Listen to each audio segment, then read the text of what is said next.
At Sleep Outfitters Outlet, great sleep is a big deal. Save 40 to 60% every day on every Sealy, Stearns & Foster, and Tempur-Pedic. Queens as low as $249. Customer exchanges, closeouts, and floor samples. Inventory changes daily, so come in for your dream deal today. With no credit needed financing, expert advice, and up to 60% off retail, it's never been easier to get the sleep and savings you deserve. Go to sleepoutfittersoutlet.com for financing details and to find a store near you. Hello and welcome to BB on Blast. It's me, Lindsay, joined on the Odyssey by my co-host Gaz. Hi Gaz, how are you? Hi Lindsay. I'm sleep deprived, Oh, so dear. let's see what shit comes out today. You should never say like if you feel tired or ill or something on a podcast. What about that one where it's all about you being ill? Well... No, because it puts people... You know, the worst thing on a podcast is when someone goes, oh, I haven't got much time today, so we're going to have to do a quick podcast. It's like, fuck off. It, like, Or, makes we haven't you... been watching it, but we'll just do a quick one anyway. Yeah, it's like someone like with their coat on ready to go. It's like, give me the time. Should we start again? Even though you can look at the running time of the podcast and you think, oh, well, they do it for an hour. You think, oh, they don't really want to do it. And it's like, talking of that, What? I listened to Jordan Parhar's podcast. Oh, yeah. Bombshell. And he quit on it. He did. He said he was tired of the Big Brother community. He said it's because of you. Yeah, I thought, was that because of me? No, he said Did it's you not think you, that? it's me, he said. But then I tweeted about him today, and then And he he said? replied to me, and he said, it's not just because of the... Because I said, don't back down because of the trolls. I said, they're probably jealous because you've actually got quite a good podcast. That's actually nice to hear. Okay, you're actually nice. Well, just Makes about. a change. I said, obviously, people are always going to mention that veto where you fell asleep. Because they are. They just are. People don't forget, do they? Never forget. Never forget. So but I said, you know, people are just jealous because you've got a good podcast. I like that podcast, even though I don't like him. Haters go on hate. Yeah, like, or if he is quitting for other reasons, don't even mention the trolls. Don't give him the satisfaction. He says he's going to do teacher training or something and focus on his career. I know, but you got Rob didn't have to give him that podcast. Like, he's quite like he should accept the crumbs that he's been given. And just you shouldn't. Hey, go he hasn't fallen out with Rob. It's nothing to do with that. He's very nice about it. We'll see. But would you quit the podcast? Would you quit this very podcast Because I want to go be a teacher. Someone said you were crap on it because I've got some emails. I was going to say, I'd be long gone already if I did. No, I wouldn't. That reminds me, I've got some emails from actual nice people that I'll read out at the end. Actual nice people? Yeah, like new people as well, not just Laurie. Hey, Laurie. But you're not the only one that emails anymore. You better watch I out. got like 3 emails from people this week. What? 3 3, emails? count them, 3. Did that person email us? One of them was about, what person? That I invited to email us. No. Oh. One of them was some detailed information about the brick, so we'll get onto that later. And the background of Mike Bell. Stay tuned. That's like at the start of Jordan's podcast. He's like, Coming up. I've got some news at the end. And it's like, just tell us the news. It's like, and then It wasn't that exciting though, was it? Really? Yeah, no, it's like, stay tuned for the information on Mike Bell. Not quite as good. Got the lowdown. So where we left off was just after Nedda got evicted. I noticed only after Nedda had gone. Yeah. Her voice, Yeah. she sounds permanently like she's got a blocked up nose. She's like, oh, I got evicted this way. Like other legacy housemates such as Emmett and Yeah, that's true. who's the other guy that had a blocked up nose as well? Oh, Jared. Jared, yeah, Jared. Yeah. Jared. And I thought, oh my god, I'm glad I didn't notice that when she was in the house. It's actually quite annoying. But I also... It comes out more when she's saying something bitchy under a laugh. Yeah. I've noticed that. Go on. Go on, say some more of your style phrases. And then on Rob as a podcast again, Rob, you should basically be giving us money at this point. She was being interviewed on that, and she said it was all because she got the power why she got evicted. It wasn't because you got the power, because you're a psycho bitch. Oh, I didn't actually listen to that one. And she said Cindy only wants to make good TV, and evicting Nedda was awful for Cindy's game. Wow. I'm glad someone wants to make good TV because you've been ruining it for us. Yeah, she's the opposite of good TV. So then there was a recap of Nedda, all Nedda's... It was like all the bits that they didn't... Basically every recap ever. Oh yeah, we got to see more, didn't we? It was like director's cut. Yeah, it was like it. They should have had like Nedda commentating over time. This is when how I was feeling at this point. I would like that. That would be good. This is a whole DVD worth of stuff that we can get out of that one night. You know what you showed me that was good on the Instagram where they had That Ica was going, good. and then they just showed Ica and Dimitri like look at each other, do the crab eyes. That was magic. I'm coming for that bitch. And Yeah. then they're like, hang on, now's the chance. Yeah. And they actually put that Instagram story on Twitter as well. I have retweeted that. If you've missed the Instagram story, I'll have a look retweet at the that. media on my timeline. I haven't been looking at your Twitter because I was. That's BB_superfan. All right, it's not bloody. Hippodrome, March 9th. God, you'll be plugging that fucking car, Nick. Believe me, I won't. You can and you will. So in the extended cut, what did we see that we didn't? That was interesting. We did. I tell you what, we did notice. It was, well, I noticed anyway. You remember that Ica approached Cindy and she said so we thought she was agreeing, but that was actually an answer to Ica going, "You scared?" Yeah, Cindy that's true. Yeah. Did you notice? And I noticed this, and I went to watch Big Brother Canada around my friend's house yesterday, and they also noticed it. Other British people that are watching Big Brother Canada. Other gay Big Brother Canada What? fans. Sorry, Gaz, your contract's up. Yeah. But they said, and I noticed, and they agreed with me, of course, that when Neda was going to Cindy, "You're not going to put me up, are you? You're not going to put me up." Cindy never ever said at any point. Did you notice the same thing? Yes, I read the same thing. She never said she wouldn't put Neda up. No, and I would, if it had been me, I'd have been like, "Nah, it's fine, don't worry." Yeah, and then done just it. stand up and do it. But Cindy never She ever didn't. said, and I thought that was quite brave of her in the face of Neda being so intimidating, because she was being quite intimidating, even though she's skinny and not that scary. Ica was intimidating her into it. As Neda would have you believe. I'm glad you noticed that as well. Yeah, and I actually wrote it down. In fact, I've just realised that I've got these notes in. I'm not actually reading what I put down there, but I did write that down, that she'd never said that she would not. She never did. She never did. Never ever. God. Bruno was in that storeroom before Ica even came. You know, we were like, "Oh, how come Bruno suddenly appeared wiping sweat from his brow?" Yeah. But Cindy went in the storeroom, put her head in her hand By herself, and he and followed her then in? Bruno came in and he was like, "Don't do it to her." Neda said something about Karen. "You're going to choose the wrong." "Oh, please put Karen up," she said to Cindy. Neda said, please do Karen. Yeah, she was. "You're going to choose the wrong side." And then, Neda was intimidating Cindy when Bruno came in. And then, Ica was like pleading to Bruno, going, "I never said that she's toxic," about Neda saying that Ica was going to go after Bruno and Kevin. Oh, that was so good. The drama in Ica's voice when she pulled Bruno aside. Yeah. She's got to go. Yeah. She's toxic. Fucking cancer on this house. And then Neda said, "Put up Karen, let's get Dylan out, and me and Ica will go after each other next week." We've got here Neda, one of the most strategic players in BB Can history. Oh, I think this is Cindy talking about Neda. Okay, yeah, she did say that. Oh, yeah, but Cindy said in the DR, as soon as Ica suggests Neda, I know this is my opportunity. So it's like, if Ica didn't suggest it, then Cindy would have just not ever thought of it. I don't think she would have. And Neda's one of the most strategic players in BB Can history, so I know if I make it to final 2 with her, I'll never win, and that is true. She did say that, yeah. Did you notice when Ica went, "You're going home," they showed Kevin sitting on the couch with his head in his hands, and he actually winced when Ica did that, because you could hear her doing it. Yeah, it was good. I didn't spot that. Yeah, it was good. You're probably doing your notes. Probably. And then, yeah, she did. Don't do that. Do Karen. I've got that. Yeah, no. And then Bruno said, "Why would Cindy do this?" And then Bruno said to Neda, "You got 3 votes." And then Neda said, "I'm going to call out the alliance." She started to try to take it down, wasn't she? Threatening people at the end. I've written that Neda was talking sense. Do you think she's going to Do you have an choose you example of that? over Dimitri's? Yeah. Oh, yeah. That's true. You think she's going to choose you over Dre? Mm-hmm. I actually don't think that Ica would. Over Dre? Choose Cindy over Dre? No. Well, it didn't seem like it. Who knows what's going on there now? Yeah, I'm confused. This week's confused me. I think the editors have got a bit confused, or either I have, I'm not sure. So Bruno's given Neda a hug, and they're both wearing Day Guy yellow. It looks right scratchy. The Under Armour. And then Neda goes, "I didn't do anything." It's like, except bully the fuck out of everyone and Vic's all our favourites. Yeah. But she did also say, go on. I can't believe she told you to put me up. That's how quick she turned on us. What she meant was on me. Yeah.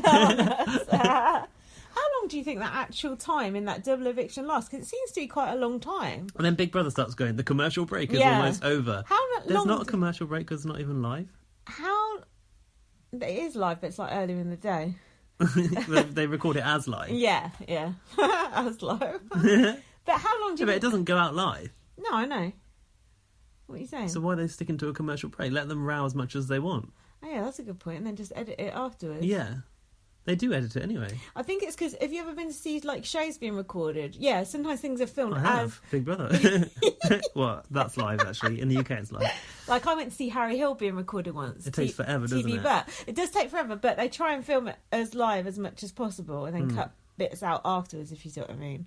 So that's obviously what they do. Yeah, because they still need to have the, like, now we're going to a break. Yeah. Now we clap and stuff. Yeah.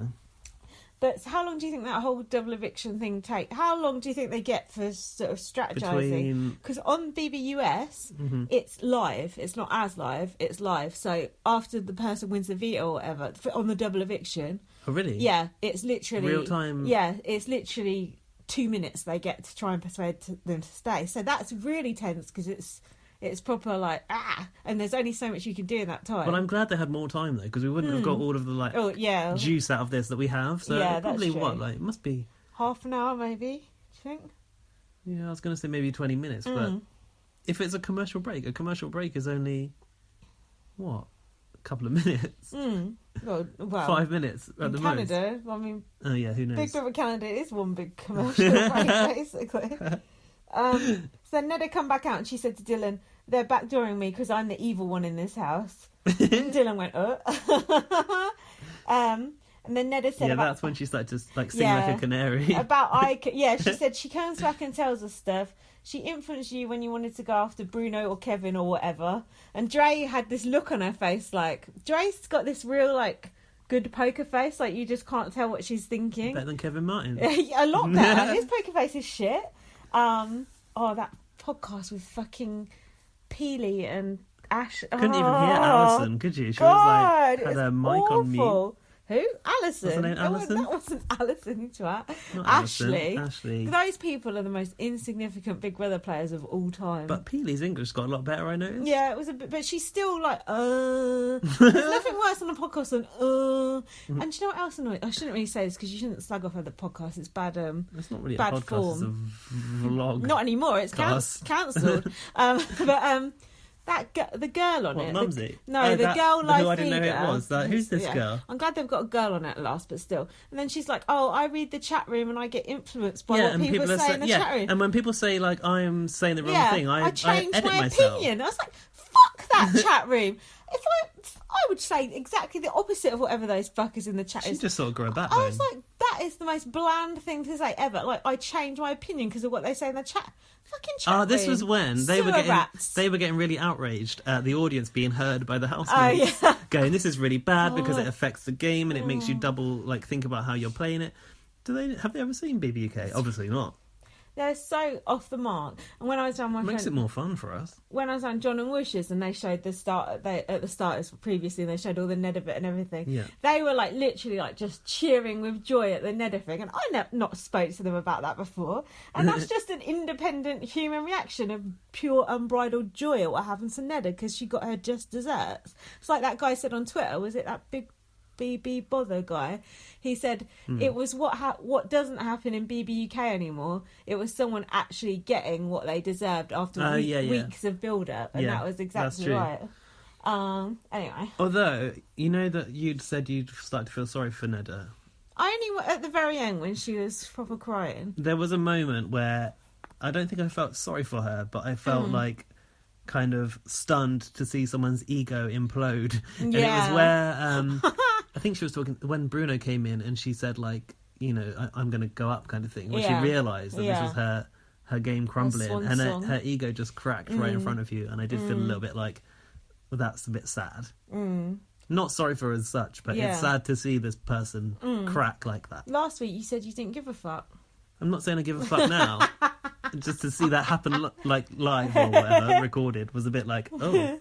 My friends were laughing at her little limp-wristed wave she did as she left the house. Bye!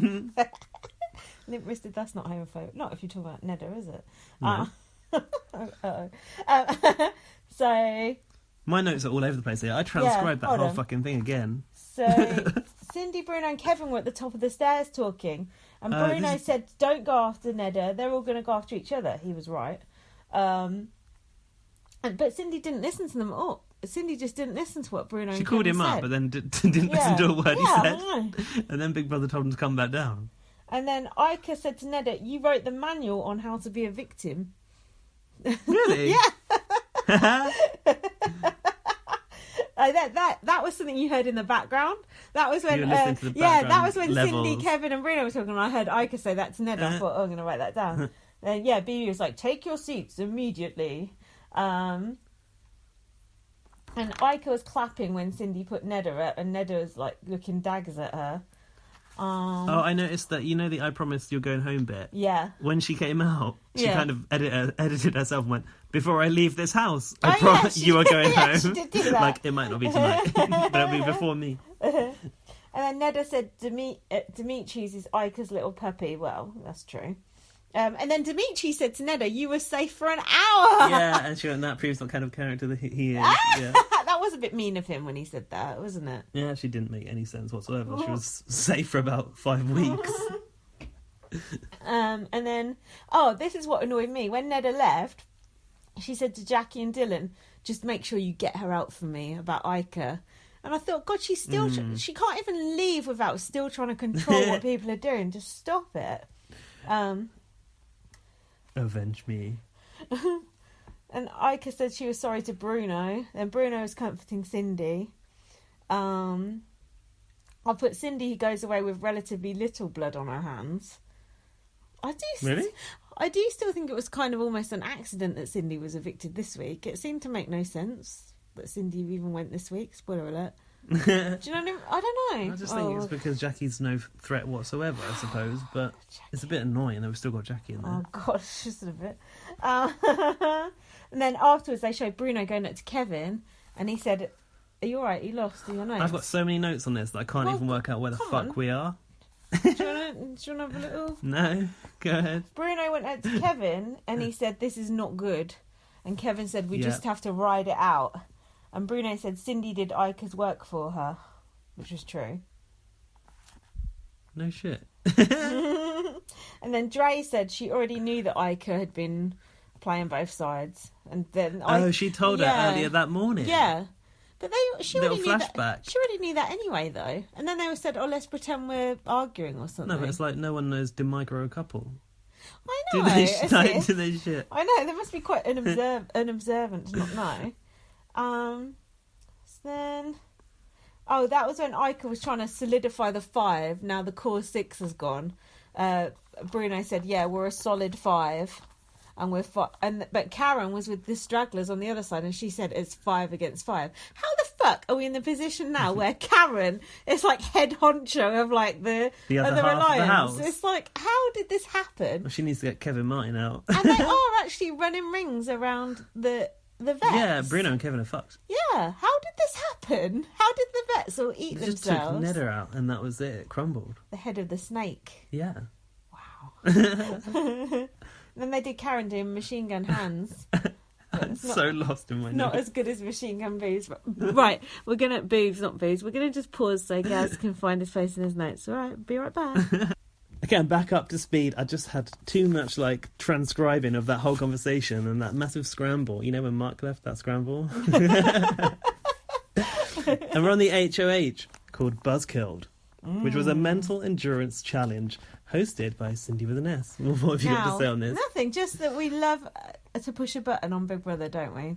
Always have a button. BBUK, BBUS. Who's BBAU. your most recent button pusher I can think of is Jason Burrell when he got Letitia out of the house. Oh, in yeah. BBUK. People were devastated. Yeah, but of course, you got to hark back to Luke S. One That's the Mississippi. classic. You can't, I mean, in BBUS, Derek Levasseur pushed a button. He went on to win the show. So on the whole, the people who push that button, they tend to do quite well. I feel like a celebrity Big Brother button as well. Was there? Buttons everywhere. I feel like Austin Armacos went on a push of a button, but it wasn't, was it? What? No, it was people walking in a room. It was a wreath of death. Yeah. I remember Dexter pushed a button and then he was meant to steal some money and then they were like, "Nah, there's no money." Do you remember that? Vaguely. It was like he thought he was getting 25 grand and they were just like, "No." They looked like he was really dishonest already. Yeah. Hang on a minute. Why did Austin go again? He was voted the most Annoying. least Least annoying. entertaining. Least entertaining. Was it least entertaining? Lies. Yeah, it Crap. was. Stupid. Still going on So about that. Buzz killed.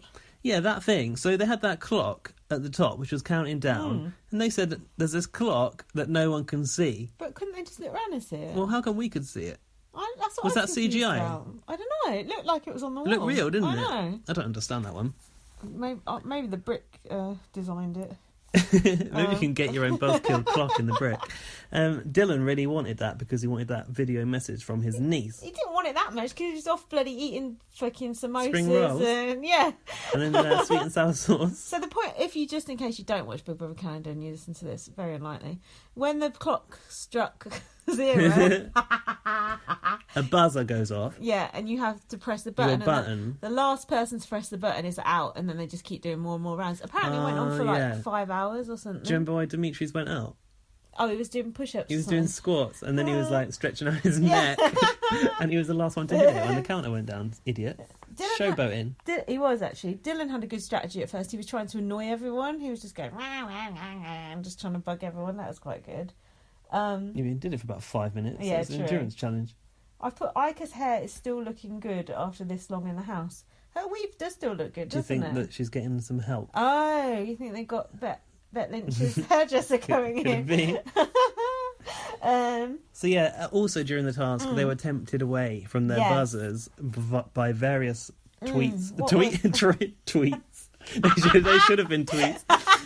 Treats by BB, and the first temptation was the Chinese food and beer, which Cindy then she was was like the host. Cindy was like, I can't pack any of it, and William was like, oh, shut up, Cindy. But William was trying not to smell it. Did you notice that? Oh yeah, he was like had his top over his nose. And then when Dimitri went out, he started eating the food, and then Dylan was just running off and like shoveling food into his fat face. And then when the buzzers went off, Karen immediately lost, and William went, you should have eaten Oh Karen. yeah, he did. Then they sprinkled have cards around the house, so if you got those, you wouldn't be a have-not for the week. William was desperate for that, wasn't he? Yeah, he went and got one and then got back in time to That was push really the good. He button. was That fast. Was good. I was quite surprised. Ika went out next and she got one. And then next up was Jackie. Yeah. And then Dre decided to leg it for the last have card. And she got buzzed out, didn't she? Or did she? No, she No, didn't. she was really, really I thought fast. she was out. And then there was $2,000 hidden in the house. I got confused here. So Dylan said he would keep Kevin, Bruno, Dre and William safe if they let him win, and they could get 500 each. Is that what he was saying? Yeah, they were going to split that money. What was it, $2,000 that they split around the Yeah. house? So it was like a deal that they could have $500 each What's if that they in real stepped money? out. 200 quid or something. It's nothing. Something Fucking like that. Monopoly money. No offence, Canada. But Bruno, That the fucking sly snake. snake, he buzzed it, didn't he? And he was, kind and of then was he's like, I don't know what I was I doing. don't know why I did that. Just like Luke S all over again, wasn't it? At least you get to see Ashley. That's what Luke S said. And then Dre buzzed it as well because she was a bit like, well, what's going on here? And the Kevin wasn't quick enough to buzz it, was he? Oh yeah, Kevin was like, why did we do that? Because like, He said, I'm so dumb. And then Ika said to Dre, are you sure you want to quit? I thought, fair point. Yeah, because Ika was twitching that she was going to go up. Why did they all... Was it so Dylan could see his niece? Was that why they went soft on him? Yeah, I think so. I don't know. Dre Who was cares like, about his niece? so we can talk later. And Dylan was like, yeah. And at that point, she just bowed out. That was weird. Maybe because it was 7 hours and 3 minutes long. Yeah, exactly. And they couldn't be True, asked anymore. True. And he did stick to his word. All the people he said he wouldn't put up, he didn't. That's true. Yeah. So Cindy was worried she was going to go out. She was going to get put up because she put Dylan up last week. Well. I've put. Yeah, but she wasn't. I've put. How does Cindy get away with it every time? Well, she don't. Bruno and Kevin were pushing for Ika and Demetrius to go. I really thought Ika and Demetrius were going to go out. Did you? I was really worried about them, actually. I was. And then Bruno was talking to... The 6 is fucked, I've written. The 6, only 5 now. Only 4 Are now. they officially called the 6 Only still? 4 now. Yeah, Bruno was talking about Ika, and then Ika came down the stairs, and Bruno looked well shifty. Did you notice? He looked like he'd probably been caught talking out of school. So then Ika had a go at Dre and was like, why did you throw it? And Dre said that Bruno told her to throw it. Oh, yeah, and Dre felt really bad. Yeah, and Ika's Bruno like, said we'd talk. And Ika said, why do what Bruno says? And what is Bruno? What? A certified liar. Is that what she said? Yeah. And Ika said Bruno finds Cindy more obedient. That's true. Yeah. Ika definitely isn't obedient, is she? I've written Dylan is a fan of a gaudy hoodie here. Dylan wears a lot of pink and orange. It's all Under Armour that's been given to them by the Brit. Under Armour. My friends didn't know what Under Armour was either. Really? Yeah, and they're gay. I don't know if it's a gay thing. Or... And they're gay. I don't know. You know, gay guys are like, you know all about fashion, don't you? Yeah, but it's not about fashion. It's more about like gym wear.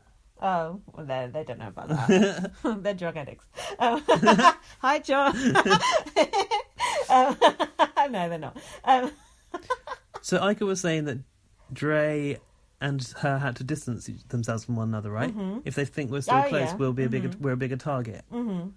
That's true. Then, have you got any more on that?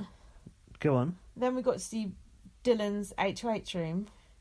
Who wants to see my HOH room? Oh, but before that, there was an overheard conversation. Oh, was there? But it was a visual edition I've written. Ooh, go on. When Dimitri was going, get some protein shake going, and William was like eating cereal at that bar, like shoveling this spoon sideways into his mouth with like milk all pouring out the side of it. It reminded me of when Nicky Graham was always eating cereal at that breakfast They're bar. always eating cereal on Big Brother. They love it. There's fuck all else to eat, is there? They've always got a bowl in their house. We haven't even got any mushrooms in that storeroom. They love Fruit Loops. Now, Dylan said, one of the coolest parts of my room the brick is lamp. the bedside table lamp from the brick. Now, I know Dylan's always had a keen interest in home furnishing. He loves a good bedside table lamp. It was a good lamp, though. I think if he had to choose between that lamp or his niece, well... or a soft toy of a dog. Does every adult get given a soft toy in that I know, basket? I don't want a cuddly toy. It's embarrassing. Maybe it's because, like, oh, you miss your cat, so we give you a soft toy of a cat. Neda didn't get a soft toy of a cat, actually, did she? Well... Cat lover. Cat lover. I didn't notice a bottle of the week, though, but there were, like, 3 canisters of, like, biscuits and crisps and stuff. They probably just shits him in a bunch of Benson and Hedges, because he's been, considering he's a pro athlete, he's out there fucking puffing on fags all day long.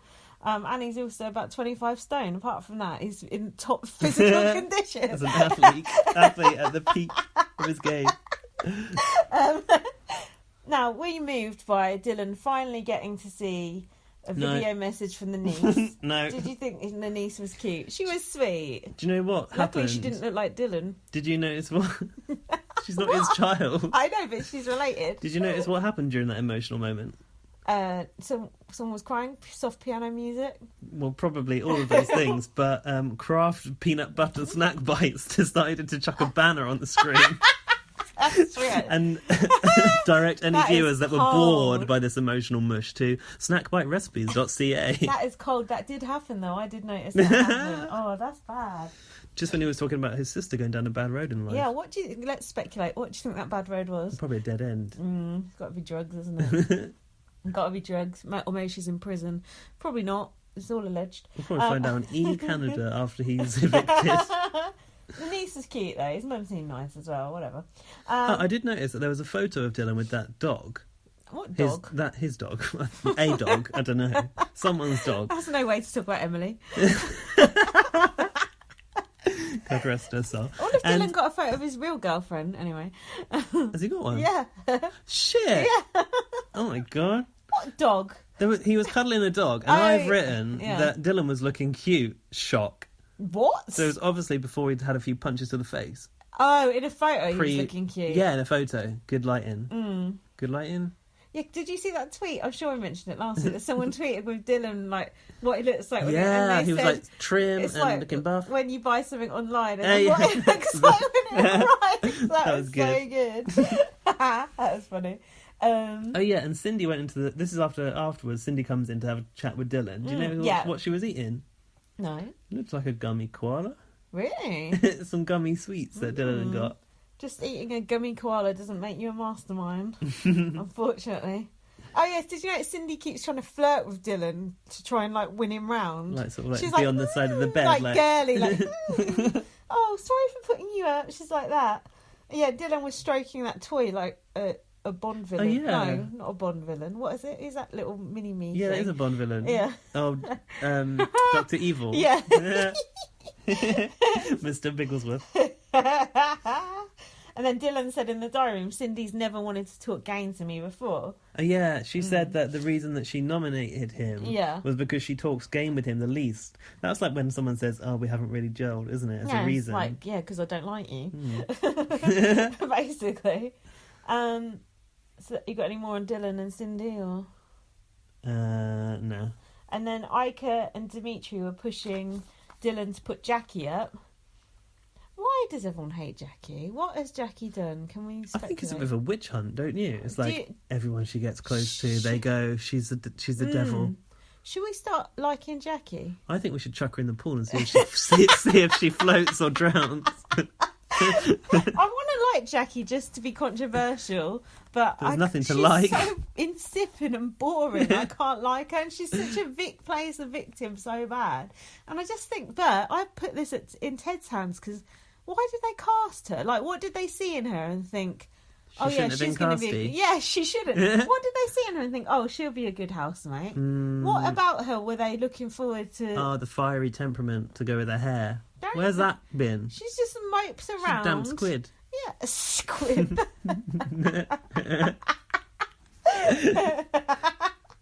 Yeah, it's pointless. Anyway. What's this? Demetrius to Dylan. If you keep me safe this week, after this, you're off my radar. And then Dylan goes, but you already put me up once. And then Dylan goes, yeah. And his like tongue came out like been totally caught out like, yeah. Dimitri said, man to man next week, you're off my radar. Man to man.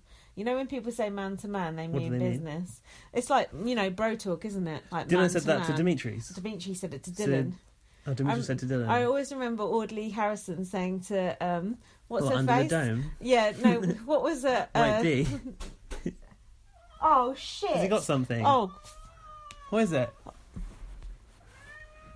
Do you want me to help? It's dead. That's dead as a door now. No, are you sure though? Because it might not be. We need to check. Hop it. Get him out the way. That's totally dead. Are you sure? Yeah. Oh God. Podcast Runa. It's okay. I just don't want him near it. Can you just open that bin for me and I'll put it in the bin. I'll just put the bin out. Put it in the bin, or you just lob it outside? Because he'll go and get it again. Yeah, that's true. Are you sure it's dead? Yeah. How cute. I can't get it. Towie. Guys, help me out. Oh my God.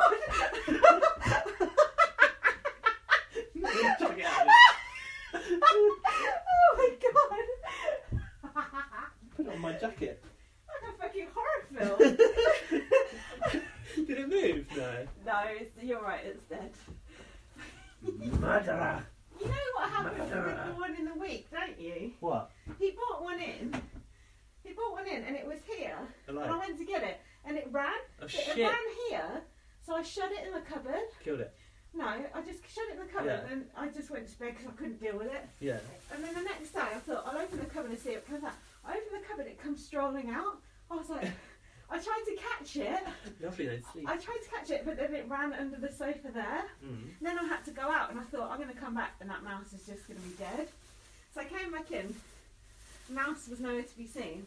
Terry coming down the stairs. It was just the worst timing ever. The mouse decided to run out. I've never seen that cat move so fast in my life. He's a proper hunter. He just grabbed it, like broke its neck. The mouse is just lying there with all blood coming out of it. Jeez. I was just like, fuck. Well, at least you got it. I know, but because I sort of built up a relationship with it after it came wandering out, I was like, come on, guys, let it stay in. Be free. And he just literally just stabbed it. He's just a bad cat. You should have told me that story. Hang on, this is still going. Oh shit! Live. Towie's kills. Towie strikes again. Right, now you better let that be a lesson to all you cat lovers out there. because they're going to bring these things into your house and terrorise you. Do not ever buy a cat under any circumstances. We just thought we'd leave that in because, well, we ain't Bit of entertainment, got really. anything better to talk about. All filler, no killer. He is a killer. That's a little glimpse into life. Behind the scenes at BB on Blast. Lindsay has to put on a pair of gloves to remove the rodents I have the gloves that come in. They're out on the side though, so it's ready to go. They're ready to roll. I came in, I was like, I had a kill this week, haven't you? You're like, no, they're just there. Honestly, I'm getting 3 a week at the moment. Anyway. You could live off of those. Ew, gross. I don't know where we're up to now. Back to the Odyssey. Oh, Dimitri said to Dylan, we've had a season-long feud. I thought, it's hardly fucking Ica versus Nedda, is it? It's not like the Montagues versus the Capulets, is it? It's just been like, oh, I put you up, you put me up. It's not any interesting thing been said whatsoever. Yeah, despite Cassandra's best effort. I put, they're both wearing pink. As if that's a slur. Who did put Dylan and Emily up? Because I was trying to think. Was it Cindy? Seriously asking me. I know. Was it Cindy? No. Because Cindy put Dylan and Jackie and then Nedda up. Oh, never mind. I think it might have been William. I should go back to listen to the old episodes to find out. Jackie was wearing a rather disgusting looking top with like cut out bits on the shoulders. Did you notice that? Now you say it. Was it green? It was blue. But near enough. Was it Under Armour? No, stop writing Under Armour. It looked like evening wear. Yeah, I do vaguely remember it. It was awful. It reminded me of Kelsey's clothes from last year. And you know, Kelsey is now dating one of the Paqs brothers. In fact, you told me that. Did I? Why would Kelsey be dating one of the Paqs brothers? Especially that one. Whatevs. Why not? Which one? Nicholas? Whatevs. No, whatevs. The thick what's it one. called again? The fitter one. Phil is the thick Phil. one. Yeah, Nick is Did you like say thick or fit? Thick. Thick. Well, dumb. hold on. Yeah, dumb. Well, hold on. Which one's the fit one? The fit one? Yeah. Phil. What? Really? The more attractive of the two. Yeah. So what's the other one got going for him? Oh, he can win the HOH. What was the other one's brother? Yeah. They're not really brothers. But whatevs always used to be like bossing the other one around. Like, no, you do what I say and all this. Yeah, and I, for some reason, was watching a scene on YouTube the other day, and it was Nikki loitering in the bathroom while Phil and Nick were in the showers, and then they had like 2 cubicles next to one another. Yeah. And Nikki was going like, "Now I can see your willies through the cracks in the door." That's so Nikki. And then Phil's like, Nicholas, be careful, there's cameras, like, because he was like going to like open the door and like cover himself, but Phil was really worried that Nick's willy was going to get on camera. But like Nikki did open the door and have a look at Phil's willy, I think. Yeah, because Nikki had a bit of a thing with Phil. Do you remember? Oh, yeah, they had a little flirt month. Yeah, it was cute. But Kelsey never showed any interest in Phil. She was getting off with jealous Jared though, wasn't she? Oh my god, yeah, they were proper showmen. Yeah, remember he was like, "Oh, I don't like it when you act like that. You're acting like a slut." He was like that. He was like that sort of boyfriend. The worst. One thing about that though, Nikki was enabled to open up a shower with a naked guy inside. If that was a guy to a girl, that would never. Assault. You couldn't do that, could you? It's like that guy that liked bikinis. It's like, did you see he's gone to prison for stabbing someone? No, you've not looked at my Twitter this week then, because I tweeted about that. I think he's got 6 years in prison for stabbing someone. What was his name again? Jeremy. Jeremy off Baywatch. No way. Yeah. True facts. Goes to show that the vetting process at BBUK is leaving something to be desired. That is not fake news. I tell you what is fake news. What was it again? Alice. No, not Alice. Who? Alex Rose Lee is being eyed up for Celebrity Big Brother. Is she the new Lisa Appleton? Yeah. Yeah. Who was eating a sausage on the beach yesterday. You see that one? She was on the beach doing something. Always involving a sausage. With a seagull or something. Get with a seagull. Pathetic. Trip hazards. Anyway, Dylan suddenly decided to put all his faith in the game in Karen. And Dylan went out to speak to Karen. He said, "I trust you most in this game." And he said, "I want you to be my new Emily. But not like that, on a mom level. Mom. Hang on a minute. What? Lost in my notes this again. podcast is a fucking shambles. Hello, we're back with a very professional recording of BB on Blast. Karen was trying to tell Dylan to put Jackie up, but why does Karen hate Jackie so much? It makes no sense to me. Karen was telling Dylan to put Jackie up. Yeah. I thought she only cared about backdooring Kevin. Well, she hates Jackie and Kevin. Oh, she was talking about Jackie at first, and then when she realised that the back door would be Kevin, she was like, "Now you're talking." Of course. Karen's hatred to Kevin is one of my favourite things about this series. I want a highlight reel of just that storyline. Yeah, that's brilliant. A highlight reel of the hashtag shit Karen says. Or whatever it was. Why bother going after Jackie? It makes no sense. Everyone's like, Jackie's sneaky, Jackie's doing this. She's not, though. She's just like got no friends. She can't help that. She can't assemble an army against you. She's just She sat can't there assemble a moping. dresser from the brick. She can't assemble her own dressing. Shoulders have got holes in them. And then This is where we had Ica and Drea in the pool. not yet. No? Karen said to Dylan she didn't want Dimitris to go up. She said, we don't want to piss him off. And Dylan said, but Dimitris can win veto and then we'll put Kevin up. And she was like, Karen's like, yeah, fuck yeah. Oh yeah, so then Dre and Ica in the pool go. Yeah, I just noted that it looked cold. They both looked absolutely freezing. I don't know why they were in that pool for. I like Dre's bikini top that she was wearing. It was nice. Oh, was it? It's pink. Yeah, it looked good. Ica campaigning for Dre to push Cindy and Jackie as noms, I've read. And in the diary room, Ica said, if Cindy goes home, eh. If Jackie goes home, eh. Who was that, Ica? Yeah. Eh. No, that was in the pool talking to Dre when she went, yeah, eh, that noise.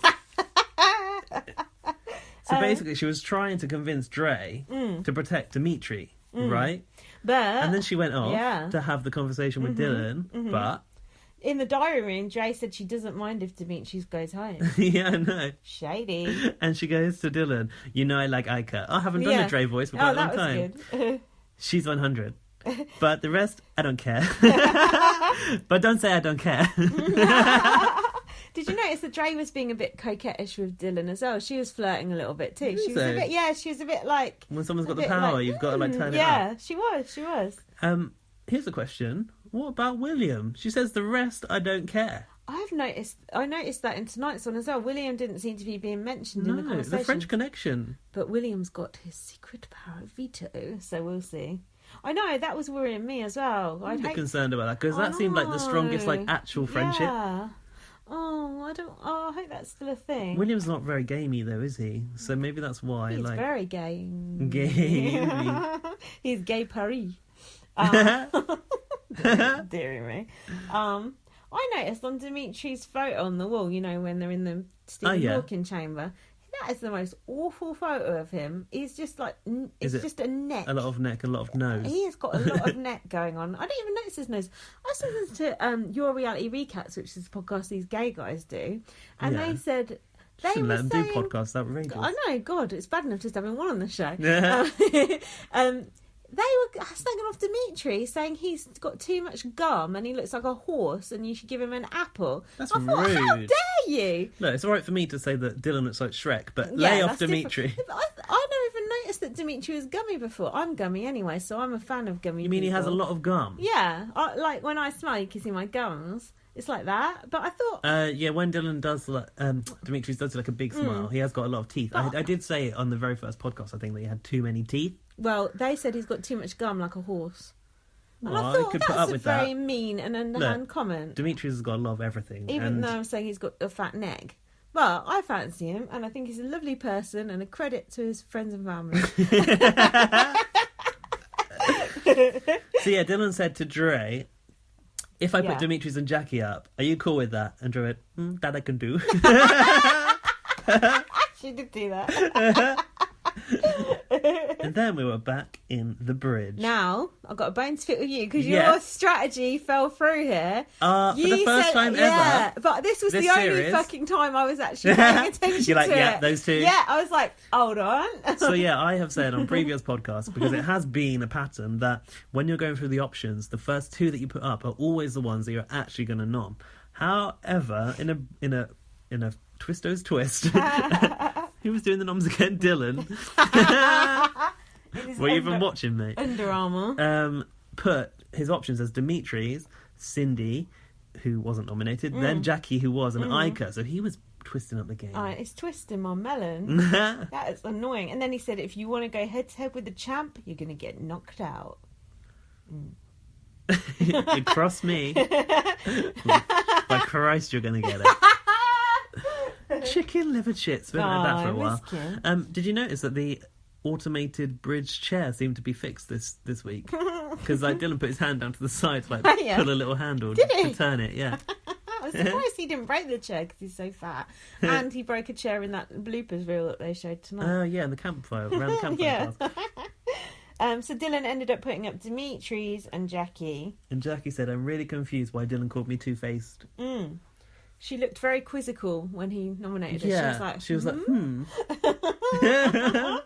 What is Jackie? Jackie, I think, might have hidden depths that we've just not realised yet. Yeah. Perhaps these feedsters can tell us. Yeah, no, I think they hate her as well. Look, you know what this means? What? This concluded a whole notebook. I've written a whole notebook of notes on this series. Now, if you want to buy this notebook, head to eBay and search for BB Can 5.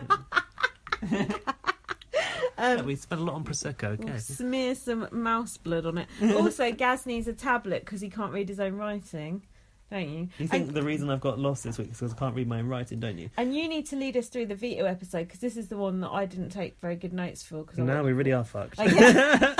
Strap in, guys. Because I watched this around my friends and then I took very sparse notes. The Odyssey is veering off course. Right now. So Do you like the way Arissa says, right now?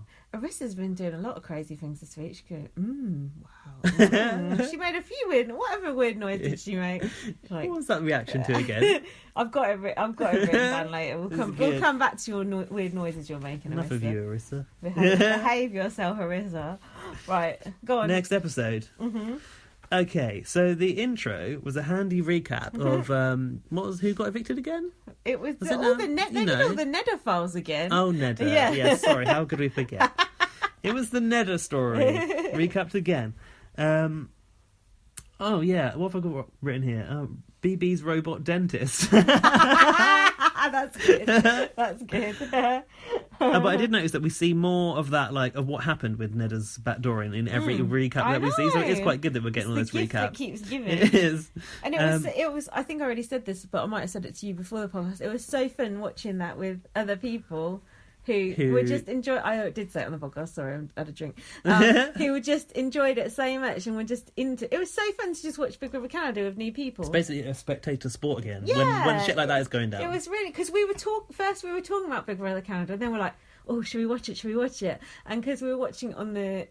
He was watching it through the internet on the TV on Daily Motion, and then that's how I watch it. But then John kept fucking it up with the controller, and then he accidentally knocked it to the end. Oh no! And we saw Dimitri standing up with the VO fucking necklace, and we were like, "Oh my god, I didn't just see that! And then we tried to convince ourselves that we hadn't actually seen it. It was like we blatantly could have been a saw flashback. it. So it was just like, oh, the whole thing was ruined, and we were just going, John, but still, because we were happy because it was Dimitri. So yeah, I know. It was actually alright. This was tense this week. You avoid Twitter for fucking spoilers all week, and then he knocks the bloody button. I'm like, Jesus, I need professional Spoilerised people. by the TV.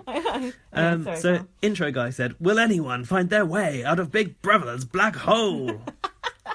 They found their way into it, I think. Right into it. Big Brother's arsehole. They'll be so far up there you can't see their feet. So.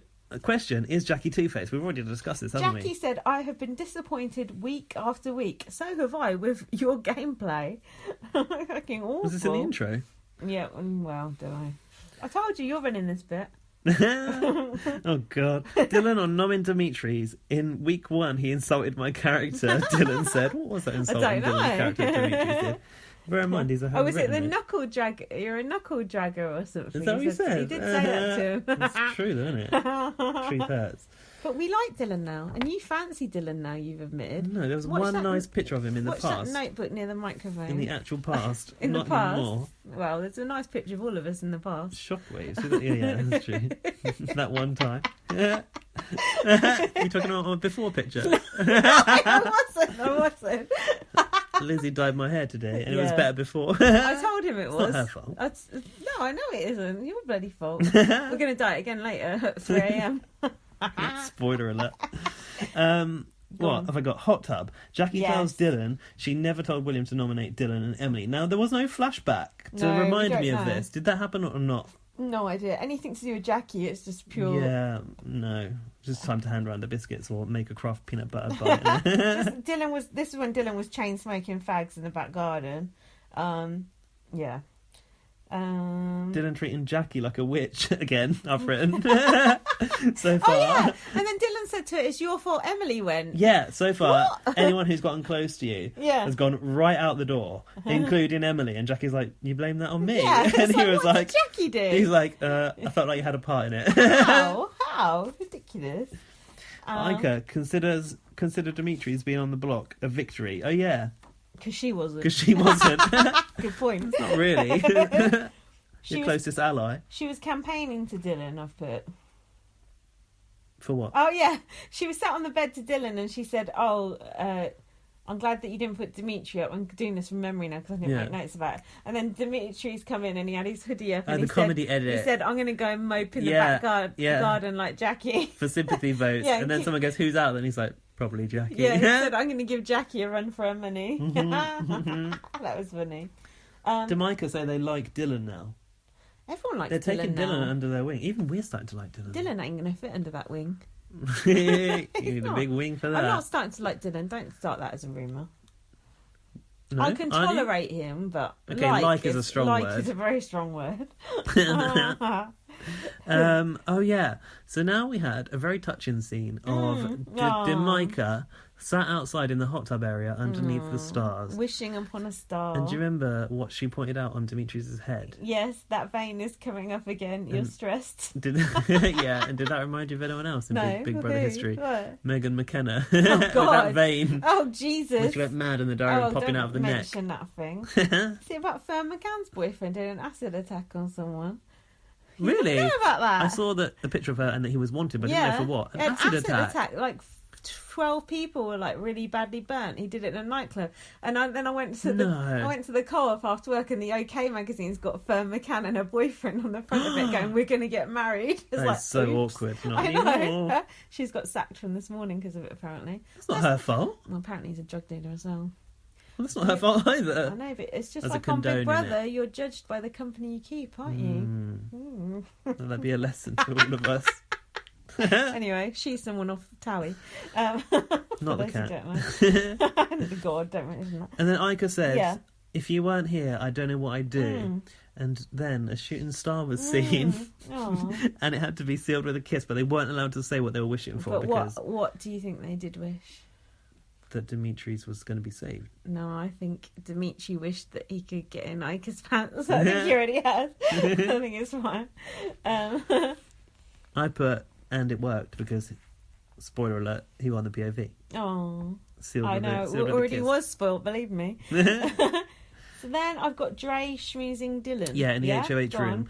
Says she wants to play an honest game. And Dylan was like, I'm being honest too. And we're the two honest players in this house. The good people. What about the French connection? Dylan and Dre were talking about Karen. Yeah. And they love her. Yeah. And he said, how do you feel about Karen? And she said, I love Karen. And he said, she's my new Emily. Stop saying that, Dylan. It's really creepy. Sorry, Emily. And then Karen comes in, she's like, what are you talking about? And they actually said, we were talking about how we loved you. Now, I was a bit confused because I watched this like once on a kind of leisurely view and then another one to make notes. Wow. And I, on the first view, understood that Dylan saying, Karen's my new enemy. And then when Karen walked in and they went, we're plotting against you. And they were like, yeah. Did you believe it? I thought they actually were. When they said that they loved her, it was all just a lie. Karen said, you mentioned the devils, the devil's name, and the devil shall appear. That's good. Yeah. And she said, I can see this is really intense. Oh, and that's when she said about the vets.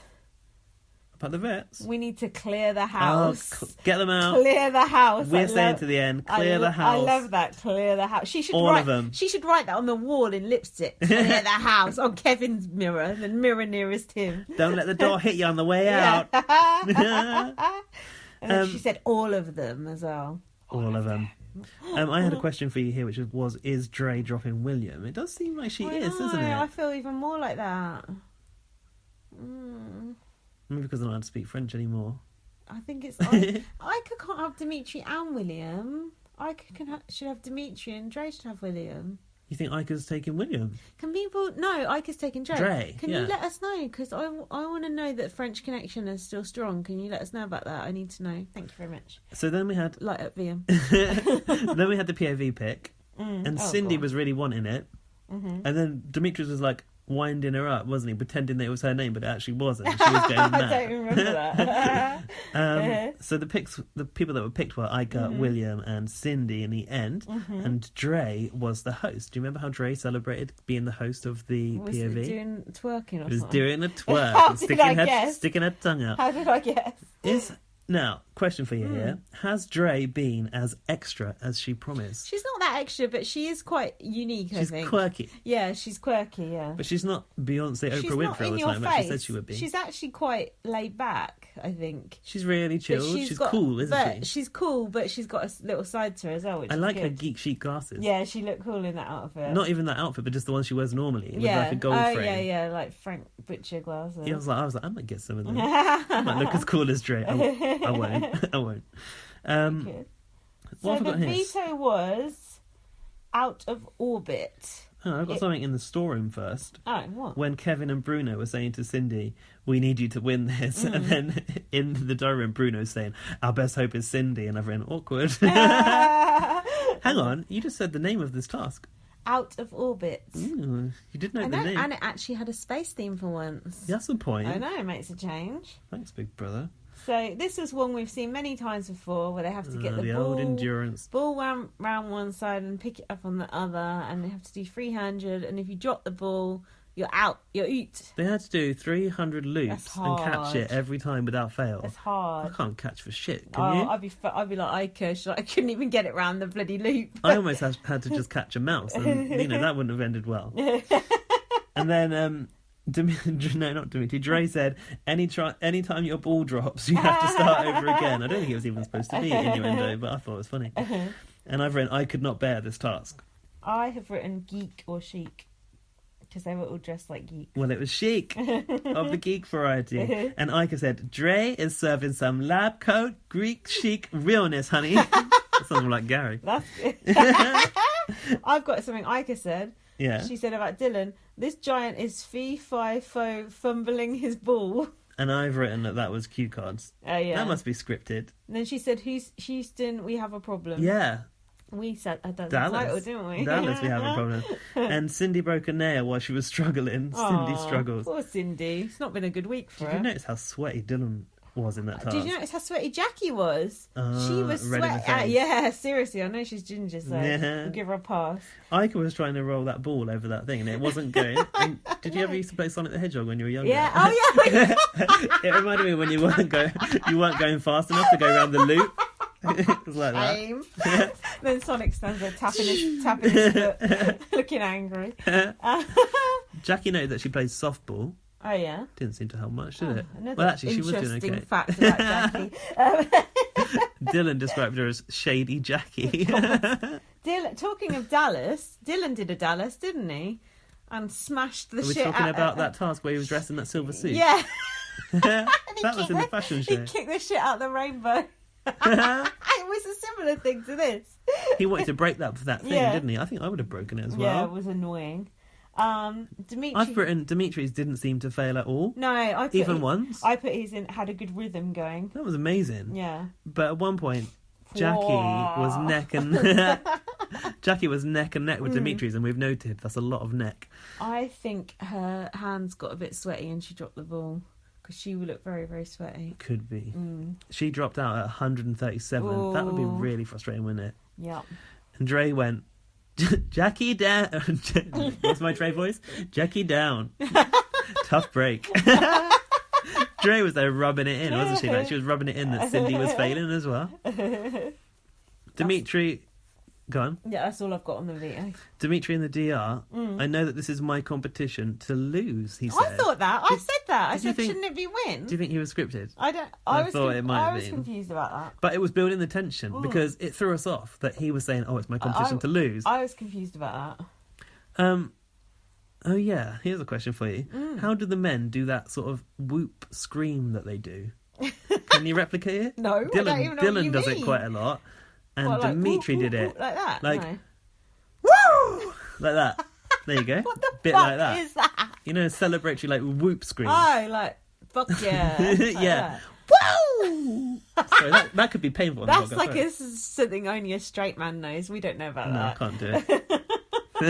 That's not how we celebrate. us minorities. What have I put? Dylan/Cindy trying to avoid replacement noms. Ooh. I got Cindy was flirting with Dylan again, giggling and talking game with him. Did you notice Dylan said to Cindy, "I'll just put Ica up," and Cindy she went, was like, "Okay." Ica was gunning for me from the start, and you could tell Dylan like looks at her like, but shady. he could tell she was kind of like, the lady doth protest too much. Exactly. But she did go, "I'm assuming your other option would be me." Don't say that. Don't put that idea in his head. And then... Oh yeah, did you notice Cindy was nursing her ankle? No. She looked like she was putting like ice on her ankle. I think she like twisted an ankle during Out of Orbit. Okay. Well, you can always sue. Either that or get Dr. Ottman in. Then Bruno and Kevin... So basically, I've written that after that, in the DR, Dylan was like, "Cindy's my replacement." Yeah. So then... It was funny because I watched it twice because then I was doing my notes the second time and I was watching to see if there are clues to who they're going to put up. Because on America's Next Top Model, I always knew he was going to go out because it was always someone who said, "Oh, I did a wonderful photo this week. I smashed it." It was always that person because they're highlighting who would go out. So I was trying to watch to see if they do that. How does that work? Who puts them out of that? Judges? Tyra. Oh, Tyra whoever Banks. does it now. Whatever. Kelly Osbourne. Didn't she used to do it? Peter Crouch's wife or something. Whatever. But they don't do the clues like that on Big Brother. You can't really tell who's going to go. Unless you've been spoilerised by jumping to the end. Exactly. So then Bruno and Kevin were bitching about Dylan losing his temper. They're like, "He's a professional athlete." Blah, blah, blah. Well, we know that he's extreme. He's about as professional an athlete as we are podcasters. It's about as about professional as Emily is a pizza maker. I noticed that when Kevin and Bruno were having that discussion, hey, this is a professional podcast. We don't have a theme tune. I don't want a theme tune for that. There were seagulls making a lot of noise in the background in that garden. Did you notice that? Yeah. No, It's a house by the sea. It's in Toronto, isn't it? Is there a sea in Canada? There must be must some. have a coastline. East Coast, West Coast. Yeah. Newfie. I know these things. Not really. Then Bruno and Kevin said it would be disastrous if Dylan puts up Cindy. Cindy did basically just got put up to piss Kevin and Bruno off. Why not just put up Kevin or Bruno though? That's what I don't understand. Yeah. I suppose because there's two of them. Maybe. And they don't dare. Maybe because Cindy's made a move, but that was Ica's move. So you'd put Ica, surely. Because Ica orchestrated that. But Ica's a better game player. And also Ica's more fun to be around. Who is it that said Ica's key? She's like the queen. Kevin and Bruno, when they were convinced they needed to put Dylan's sights on Ica, isn't it? Queen. I've got a question. Is Ica the winner of Big Brother Canada 5? No, not in a million. Do you not think she is? No. Are you serious? I feel like if she can keep herself safe, she could win it. You must be tripping. No Well, who do you think is going to win it at this stage? Not Ica. Halfway no through. Or Karen? You're right, there's not that many people left. Like, no one else has made any could moves. Win. If Dimitri lost, he could win because he's very likeable. I could see people wanting to give it to him. Who else? Bruno, Kevin, no. Exactly. Dylan, no. Dre, no. Dre, maybe, if she... What's she done, though? All right, then. William won't. No. Who else is there? So how can it only be halfway through? Everyone's gone. So basically it's going to be Karen or Dimitri. Karen to win. I would like her to win. Yeah, I would too. Then what? We're the underdog right now. Who said that? Kevy Wevy. Kevin, fucking self-proclaimed underdog. You don't tell us you're the underdog. We decide who the underdog is. Underdog. It's not Kevin, is it? He's not the underdog. Who is the underdog? William. Kevin, him saying I'm the underdog, that's like saying, oh, people like me. Well, they don't fucking like, because the audience likes the underdog, don't they? And Kevin's that's like, true. Oh, we're the underdog. No, you ain't the underdog. Jackie is the underdog. Yeah, but we don't like her. I know, but she is the underdog. We should underdog like her, but we don't. But why she is the we? underdog for sure, actually. And then the mop and bucket appeared. Hold on. What? Kevin said, backdooring Neda was Ica's move. Cindy had nothing to do with that. Nothing to do with it. What, Cindy was HOH. Oh, yeah, I've got that, yeah. She was HOH. She must have had something to do with it. And I've put sexist in brackets. I don't know why I've declared that sexist. I'm not sure either. Sexist. Okay, go on. Now the mop and bucket appeared. So Ica immediately got hackles up. Was this task? It wasn't a task, was it? Was it? It was just OxyClean. It wasn't. No, but I've mentioned OxyClean somewhere in my notes as well. After 5 weeks in space, right, the Odyssey is in need of a good scrubbing, said Big Brother via a laminate, probably. He read that out. If you're in real space, do you have to clean the spaceship? Do you have a Hoover, or I wonder if it gets dusty or not? All of the bits must float around all the time, right? Because there's nothing, no service. If you're listening, can you let us know what the situation is? All the bits floating around. That sounds disgusting. Probably there's an air filtration system, and that's all you need because everything floats. Ooh, gross. Like water doesn't even stay on the side, so on the side you won't get any watermarks, which you're going to live in space. Yeah, it's weird. All hands on the poop deck. So the best thing about this was, of course, Karen. Yeah. She was complaining that she doesn't even clean up after her family, right? And she talked about her husband, Brucey, 62. Why did she do that? Who did that remind you of? Why did she? Stephen Good. Grandma, 74, sister. Why did she talk about her husband like she was in a tabloid? I don't know why. Yeah, Brucey, 62. I enjoyed it though. And then she's like, Kevin, get in here. Pick up your socks. Dimitris, what are you doing? Get in here. Get the kitchen towel. She went around like checking the surfaces like with a white glove. This isn't clean. You've missed a bit. Did you use Windex on that? And then Dylan said, I think Karen's on a secret mission to piss everyone off. That's funny. And William said, I hate cleaning so much. So was this whole thing just so that someone would find the...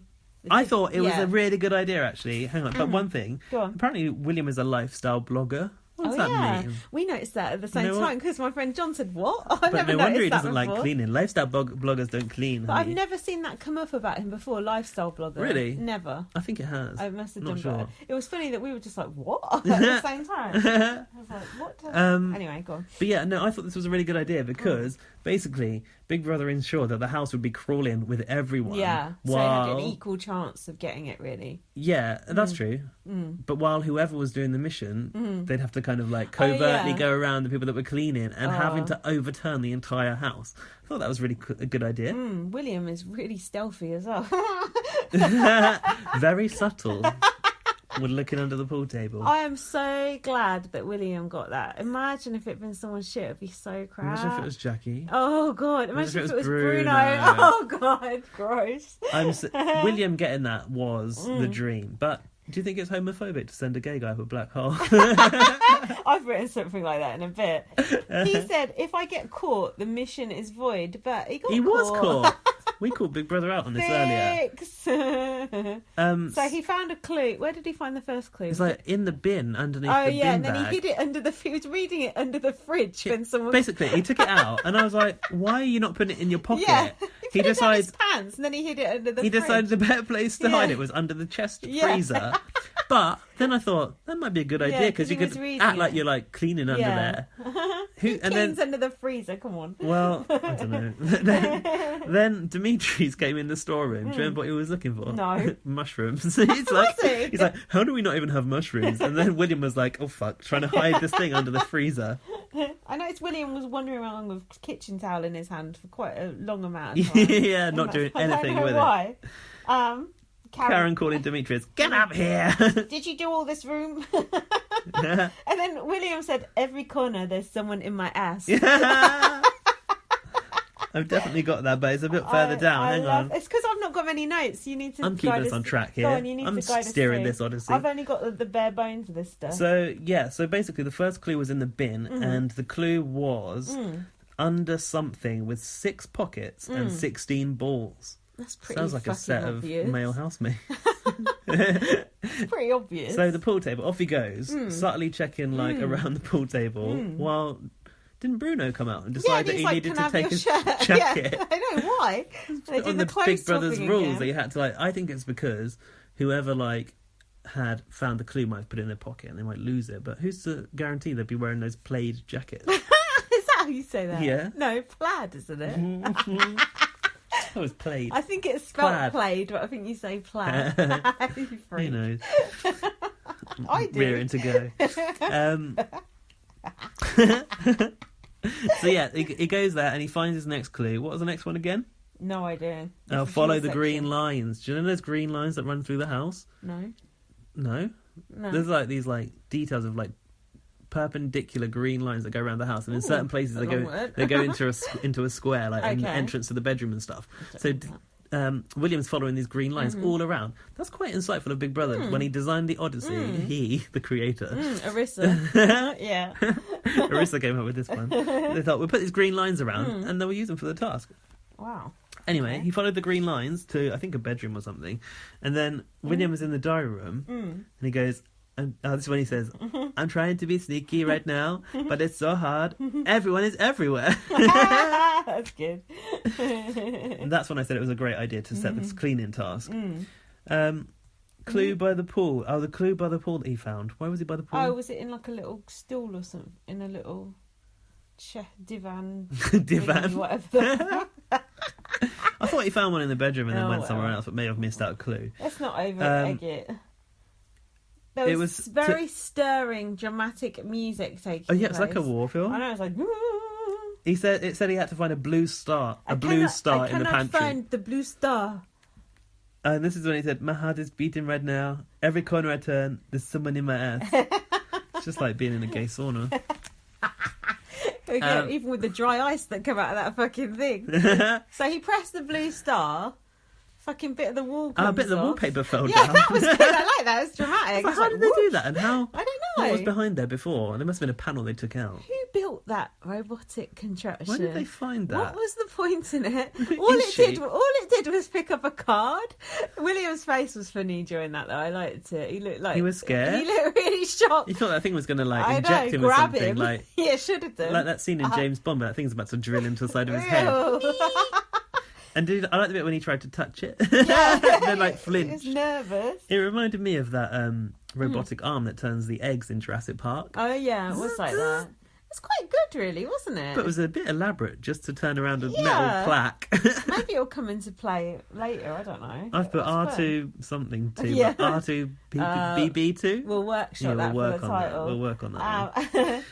Yes. And I put, is this Marsha reincarnated as a robot? I was thinking that. There's maybe it's powered by there? Marsha's brain. Where is Marsha? Oh. I hope Marsha is going to make an appearance.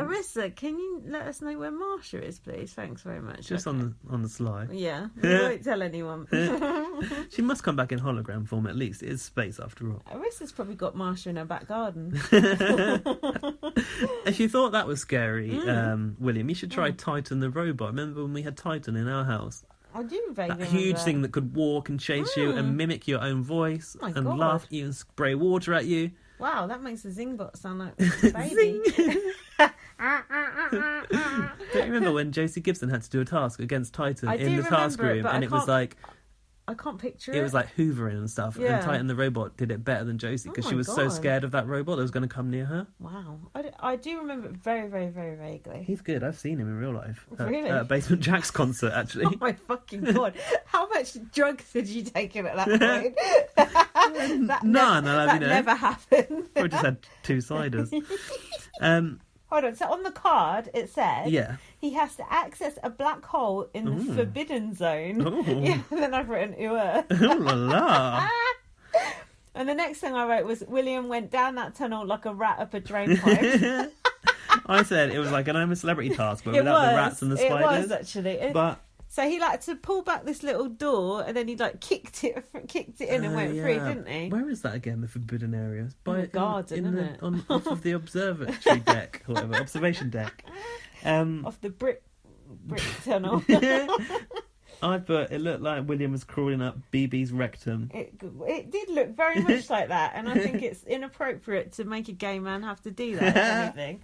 He said, when he got in there, it was obviously so dark that he couldn't see a thing, could he? He was shitting it. And he's claustrophobic. Yeah, and he was crawling down that tunnel, and it looked like it was never ending, didn't it? How long was that tunnel? Is Big Brother's black hole? Maybe it's just a circle, and he just kept going round and round, and then they just put the veto thing in, like Nicky in that rat maze. And then he goes, where I am. Will I am. I've written tunnel seems endless. It was, until he got to the end, and then the secret veto illuminated. And he said... Did he say this, or What? did it say it? It said, in what appears to be nothingness, you have found everything. That sounds very profound. That's deep. I know. Really?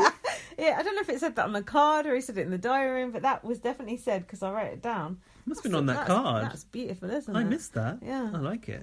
Poetic. I might get that as a tattoo. Yeah, definitely do that. So his veto is valid. It lit up. Oh yeah, it illuminated BB's black hole. But he didn't have to take it out, did he? No, it was just a print, wasn't it? Which is good because you're not going to get caught with it. Yeah. But Alison, when she found that veto, it was a bum physical veto. thing, wasn't it? The bum veto. Yeah, she had it in her back pocket the whole time. Back pocket or inside her pants? Down her, upper arse. Upper arse crack. It was up Alison's black hole. Along with Andrew Gordon. Yeah, she was a letdown, anyway. So it's valid for 2 veto ceremonies, but he doesn't have to use it right now. No, and he can use it secretly. Oh, really? Yeah. Can use the veto So what? secretly. How's that going to work? I don't know. He's going to go to the DR or the bridge I and don't be know. like, maybe he's going to hack the Odyssey from like a mobile phone. Honestly, it did say he could use it secretly for the next 2 weeks, which is even better for him. So Big Brother's just going to be like, somebody's used the veto. Get someone out. Somebody is always watching. It'll be like, listen. No one comes up and says listening on that screen. I like that bit. It makes a really cool... When it says listen, it makes a good noise. Like...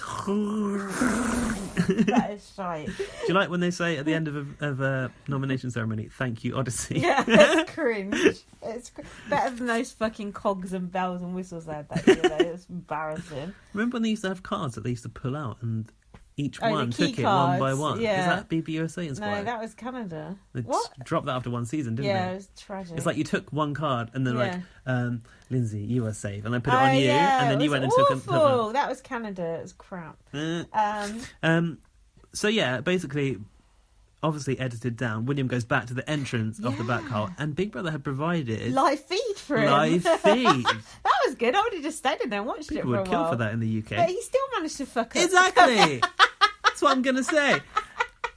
He comes out and Karen is right there, even though he's been given fucking 4 different screens to monitor the entire house on. He still gets caught and doesn't fail, as per the rules of the task, and goes, I was just looking around, and Karen's like...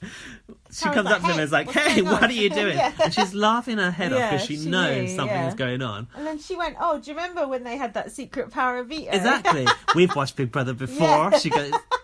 And then Big Brother goes, stop that. Karen. Yeah, because she went near the hatch. To go the hatch. The black hole. Yeah. Karen, stop that. So Big Brother basically covered that up. Yeah, said she couldn't go But it's like there. Karen literally discovered the black hole and William still hasn't failed. I know. Or has he? Maybe he's going to be... Because they like Karen and they like William, that's why. I'm rightly so. But do you notice what else she said? What? She went, you tell me before you tell Kevin, right? About having a secret veto? Yeah. Anything before Kevin, she's fine. As long as you say smack about Kevin, Karen's fine with anything. Oh, I hope that Karen evicts Kevin eventually. Please, God. Oh, that would be great. She'd have such pleasure, wouldn't she, in that? That would be amazing. She was really excited about that secret POV. What'd she say? And then she goes into the house and goes, I know what's fun. Naked hot tub. Out of nowhere. Karen, yeah. I love Karen. No, naked jacuzzi-ness. Exactly. Dimitris and Dylan now had a safety deal. Man to man. Dimitri said he'll keep Dylan safe if he doesn't put Ica up. Yeah. I think they do actually seem to get along now. They do seem to have come to a mutual... I suppose now the house is clearing out, you probably get to know other people a bit better, right? That you weren't close to at the start. I think so. And they said to each other about Kevin and Bruno. Dimitri said, those guys are starting to rub me up the wrong way. They're sketchy. And Dimitri said to Dylan, we have more common friends and common enemies, i.e. than each other. So that's good. Who is it that said, you want Cindy gone? Cindy's gone. Dimitris. Yeah, Dimitri said that. But to who? Oh, did he? And that's in this conversation. I've not got that. Yeah, he said to Dylan, you want Cindy gone? Cindy's gone. Oh, was that Dimitris that... Maybe Dylan was saying that. I can't remember. Someone said that. I have no idea. Dylan's the one with the power to put her up. Yeah, true. Oh, he did put So her it must have been him saying that to Dimitris. I get my D's mixed up. So then Bruno was campaigning to Dylan. Maybe this was it. Bruno was saying, keep Cindy, she's strong and smart. No. Oh, God, I'm confused about this bit. Bruno was campaigning to Dylan? Dylan, yeah. To keep Cindy. Yeah, he said she's not even coming for you. He was trying to get Dimitri's Ica put up. For an Ica nomination. Yeah, I got that here. And then I've got Dylan to Ica. Bruno's been going so hard on you. Oh, yeah. He went and told Ica that Bruno was campaigning for her to go up. But just before that, when Bruno was still in talking to Dylan, I think Dylan played dumb here, and he played it quite well, because he said to Bruno, you're right, I should have put them both up. I don't know what I was thinking. And he looked. And it looked like he was telling the truth. And it was like, I think Dylan is actually playing Bruno here. And then Bruno said, you have my It's not hard to play Bruno, though, is it? I know. Bruno said, you have my 100 support. Yeah, it's not even hundo anymore. No, and it's or not percent. even a percent. Just 100 support. It's because that emoji has superseded 100%. And then, but did you notice when Ika... Ika or Shika? Ica. This is when she said Bruno has a final two with the pots and pans downstairs. That was good. Is that it? No, I didn't write that down, but that was brilliant. I don't know how I missed that. Is it strong gameplay to make alliances with kitchen items? That's evil dick. He woke everyone up with pots and pans, didn't he? I do know some people who say stuff. That's legendary. If you were going to make an alliance with one kitchen appliance, what would it be? Interesting. Probably a toaster. Yeah, toaster's good. It's a trusty friend, isn't it? Never lets you down. Although sometimes will burn the toast. You got your back turned for too long, it'll burn you. So then the next thing was Ica was going about Bruno. He's not to be trusted and all that sort of stuff. He's a certified liar. Yeah, and then she said ride or die is me, Dylan, Ica, Dylan, Dre and Dimitri. Where is William on that list? That's what annoys me. Where I am. Yeah. I forgot. He's at Big Brother Sphincter. But did you notice how angry Dylan still was about Kevin not using that veto on him when him and Emily were on the block? No, that's he? What Dylan. That's why Dylan is so sour on Kevin and Bruno, because he remembers he thought that alliance was real, and then he realised I don't give two fucks and then about Karen you. Can capitalise on that. Exactly. So now on to the POV ceremony. Are we? I've written, how did the stragglers end up having all the numbers? Was it sheer fluke or vet error? Vet error. I think it is vet error, isn't it? Yeah, they played it pretty crap, haven't they? They've just voted each other out. Ned has just got all the vets out. And then got herself out. And then got Cindy out. It's all gone wrong. I would never have expected this. And Newbie hasn't gone for... Hold on. It's the only Newbie who's gone, Mark. Oh my God. Oh, and Emily. Yeah. Well, whatever. What did she do? Only 2 out of, 8? That's ridiculous. I can't believe Gary's gone still. I know. It's the worst. Oh, he can at least come back as a hologram. He'll maybe come back for a task. So then... No, they'll bring in someone crap like Michael Bell. Bell. We've got to do that shit. So then Dimitri used the veto on himself. Yeah! Standard. He said he's not willing to put himself through another stressful Thursday. Stressful Thursday I've written as well. Last Thursday was the most stressful Thursday he'll ever experience. I felt quite shocked when Dylan put Cindy up. I don't know why.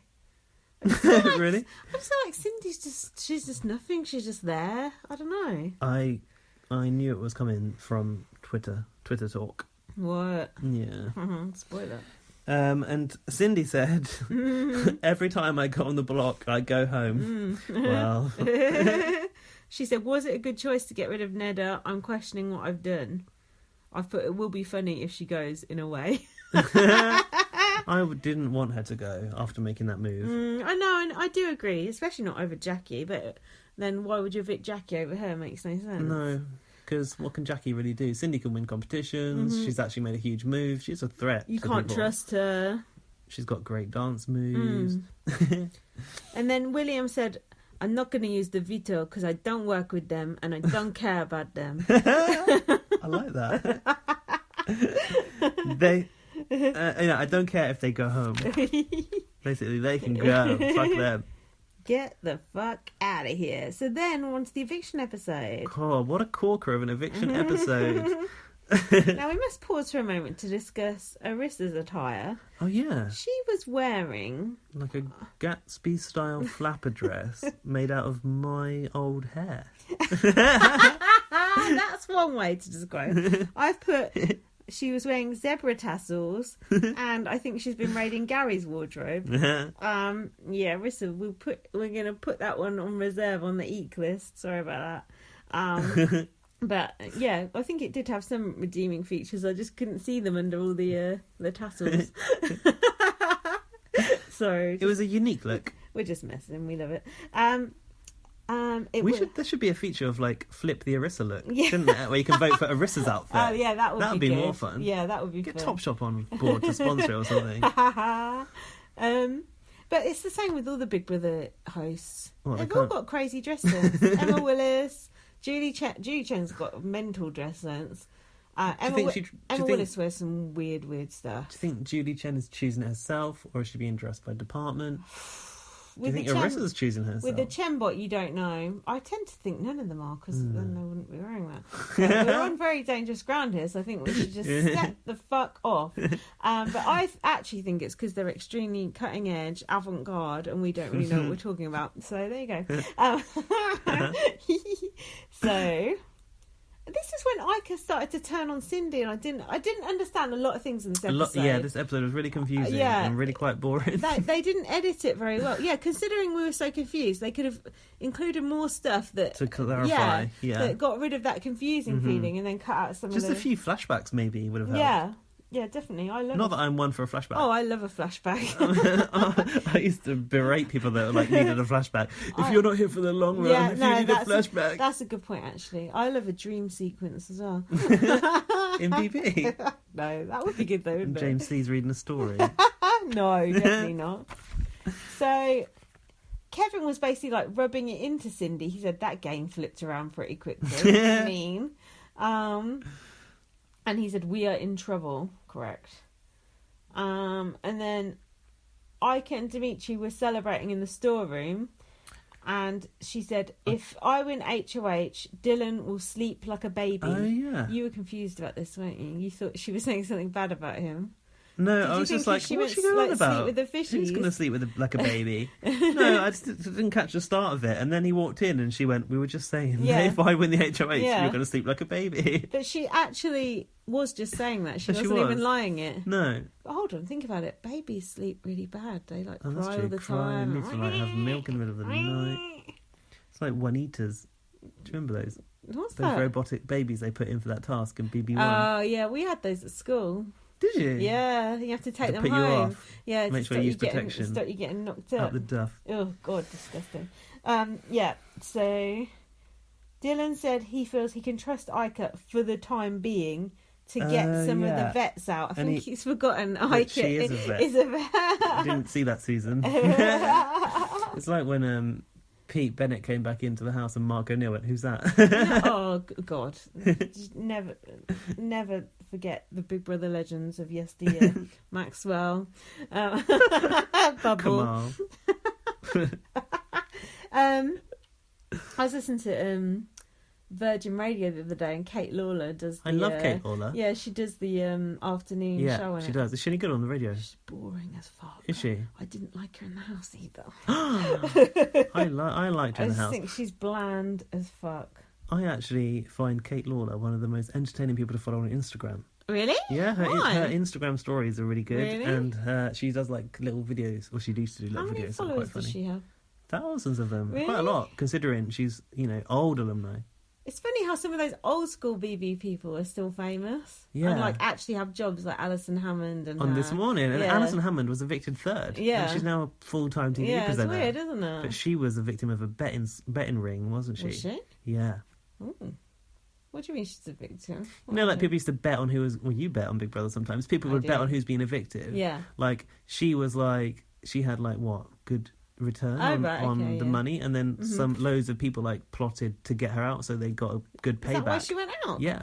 Wow. That's what they said back then. Do you never bet on Big Brother then?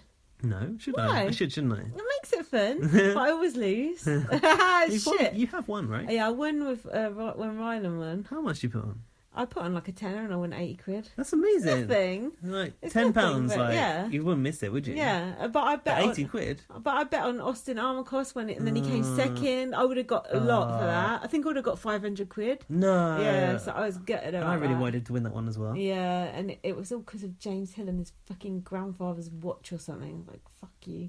What about Austin's dead brother? Was that not enough for you? Exactly. Have a heart. But I've bet on the wrong horse a million times. Dexter, we had loads of money on, and that didn't happen. He came in a boy and went out a bellend. Fuck off. Anyway, whatever. Sorry, Big Brother Canada. Someone Welsh say that? Yeah, that Sam idiot who won. That little deaf twat. I forgot about him. No offence to the deaf community if you're listening. I can't believe you just said that. That's a joke. Lighten it. Fucking hell. That was good though. It's worse than that one back in the day. Right, now. Where are we? I think I'm a more wholesome podcaster with you on board. Oh really? I think what, so. less scathing? Less offensive. Venomous? Yeah, I think I used to be more offensive. Oh, you think I'm the more offensive one now? Not really. No, I think we're more like you could take us home to your mum sort of thing. Do you think? Shame he's gay. True. As your mum says. As all mums say about any gay about person. Me. All mums do say that about me. It is a shame I'm gay. Every time I show my mum a picture of me with I'm not ashamed. any male friend, she's just like, "Oh, are you going out with him?" I'm like, No, they're not this gays. is my friend. Yeah, they're all gay. Anyway, so Jackie said everyone she likes has gone home. Even Mark. She didn't quite say Mark that, was referenced. Mark. No, she did though. She did go through them all. Anyone she gets close to. So she's even believing that she's become a witch. She's cursed. And then Bruno said to her, they won't give you a vote because they like you. They'll give you a vote to get they want Cindy out. It's real talk. Zing. And Jackie said, you're literally in the shit right now to Bruno. That's good. Literally. So basically they're both just serving real talk to one another. Being rude to each other. You're literally in the shit right now. Shit.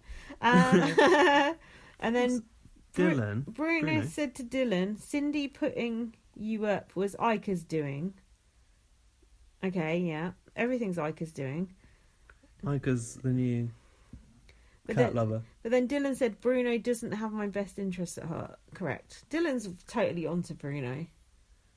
Whose interests does Bruno have at heart? Kevy's? Himself and his 12 kids. And his receding hairline. That's it. When did Dylan say, because Cindy put me up, it's easier? Oh, that's what his reason. Yeah, to put her up, yeah. Oh, it's easier. So now was a very interesting section. Was it? Really? It was Karen's floss goss. Oh, yeah. The floss section. So floss goss. She began that conversation by... I'm going to put in some white. Yeah, going to William. Do you want me to do the whites? And then as soon as he came around the corner... Jackie is so pissed. So Karen was flossing during the whole conversation. William was using a toothpick. Very continental, the toothpick. Are they forcing them to use those dental products? You think dental care is a sort of regime which they've signed up to? Well, I know to promote Crest. Obviously, if you're in the Big Brother house, don't promote it. Obviously, I quite like the look of them toothbrushes. They do look nice. Yeah, they're good. Yours sounds fancy though.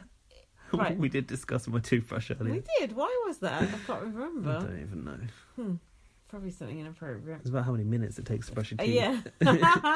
But hold on. Oh no, I've lost my train of thought. Flossing. Yeah. In Big Brother, there's a lot of time on your hands, so you would probably brush your teeth longer than you would normally. Just to kill some time. You know, the cameramen are watching, you think, if I only do it for like 5 seconds, they're going to think I'm a dirty. They'll judge you. Yeah, but the cameramen or the viewers, both. But I do think there's people behind those mirrors all the time around you. Of course. But I do think there is a disproportionate amount of airtime spent with toothbrushing, but not just on Big Brother Canada, on every all Big Brothers, and they're always doing alliance talk, strategy talk, and they're like. I just think that we are fascinated with watching other people brush their teeth.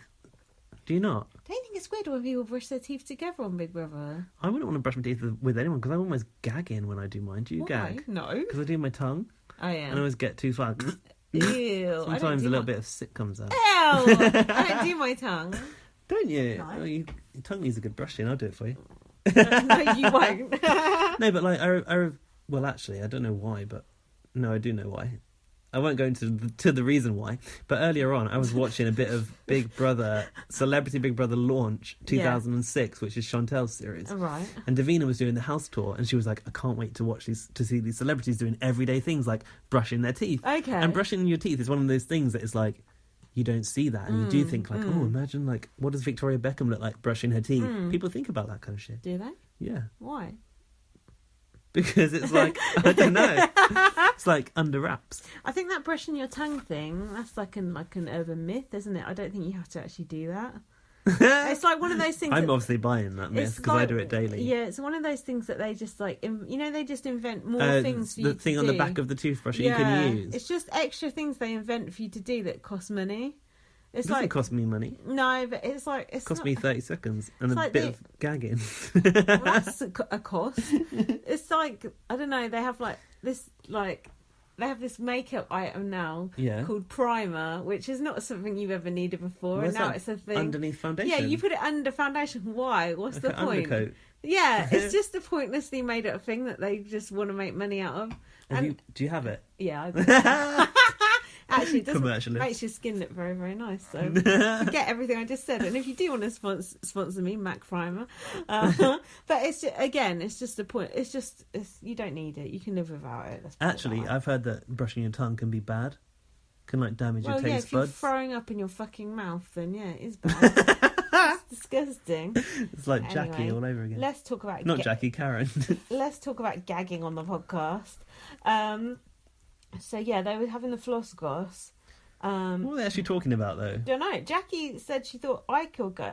Yeah, all I've got written down is Jackie is so pissed, and then William was using a toothpick. Put Karen on Jackie. I don't trust her. Oh yeah, Karen said Jackie thought it would be Ica, and Jackie wants to vote Cindy out to strike at Kevin. And I would like to have seen Jackie say that. Jackie wants to vote Cindy out to strike at Kevin. I can't imagine Jackie even saying that. No, I can't either. And then William said, I don't want a trio in the house. Oh, yeah. Trio. I prefer a penguin. I don't even like penguins. Oh, we were talking about penguins the other day, weren't we? Yeah, with Joseph. Oh. Like Tim Tams. Tim Tams. They don't taste nice. I wonder what they've got in Canada. Not penguins, I bet. Twistos. So then... Cindy said she felt defeated and there's no point in fighting. Yeah, in the kitchen, looking deflated, I've put. Yeah. And she was blubbing because Dylan didn't tell her she was going up. Mm-hmm. But was it all just a ruse? I believed those tears, but then in the diary room we got a ding. Good point. I just assume all crying on Big Brother is fake. I do. It's always fake. Not when Nikki Graham's involved. Oh, God. What? Ica in the bathroom? No. What was Ica doing in the bathroom? Well, Ica said that Ica was in the bathroom talking to camera, I think, and she said she missed her kids. Oh, yeah. Now, I did say that we'd never see Ica missing her kids, but what I appreciate about Ica is she's not crying about missing her kids. No. Like, if you're one of those people that's going to go in there and cry about missing your kids, then don't go in there, right?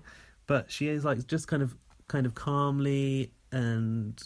What? She just said, if anyone's watching, tell my kids I miss them. Yeah. It's like a message to any live feeder, basically, isn't it? It's quite nice, really. And it's good to see someone being calm and collected and not crumbling, but acknowledging that they've got a responsibility on the outside. Like, normally I'd be like, oh, if you're a parent, don't go in there. But if you can handle it... That.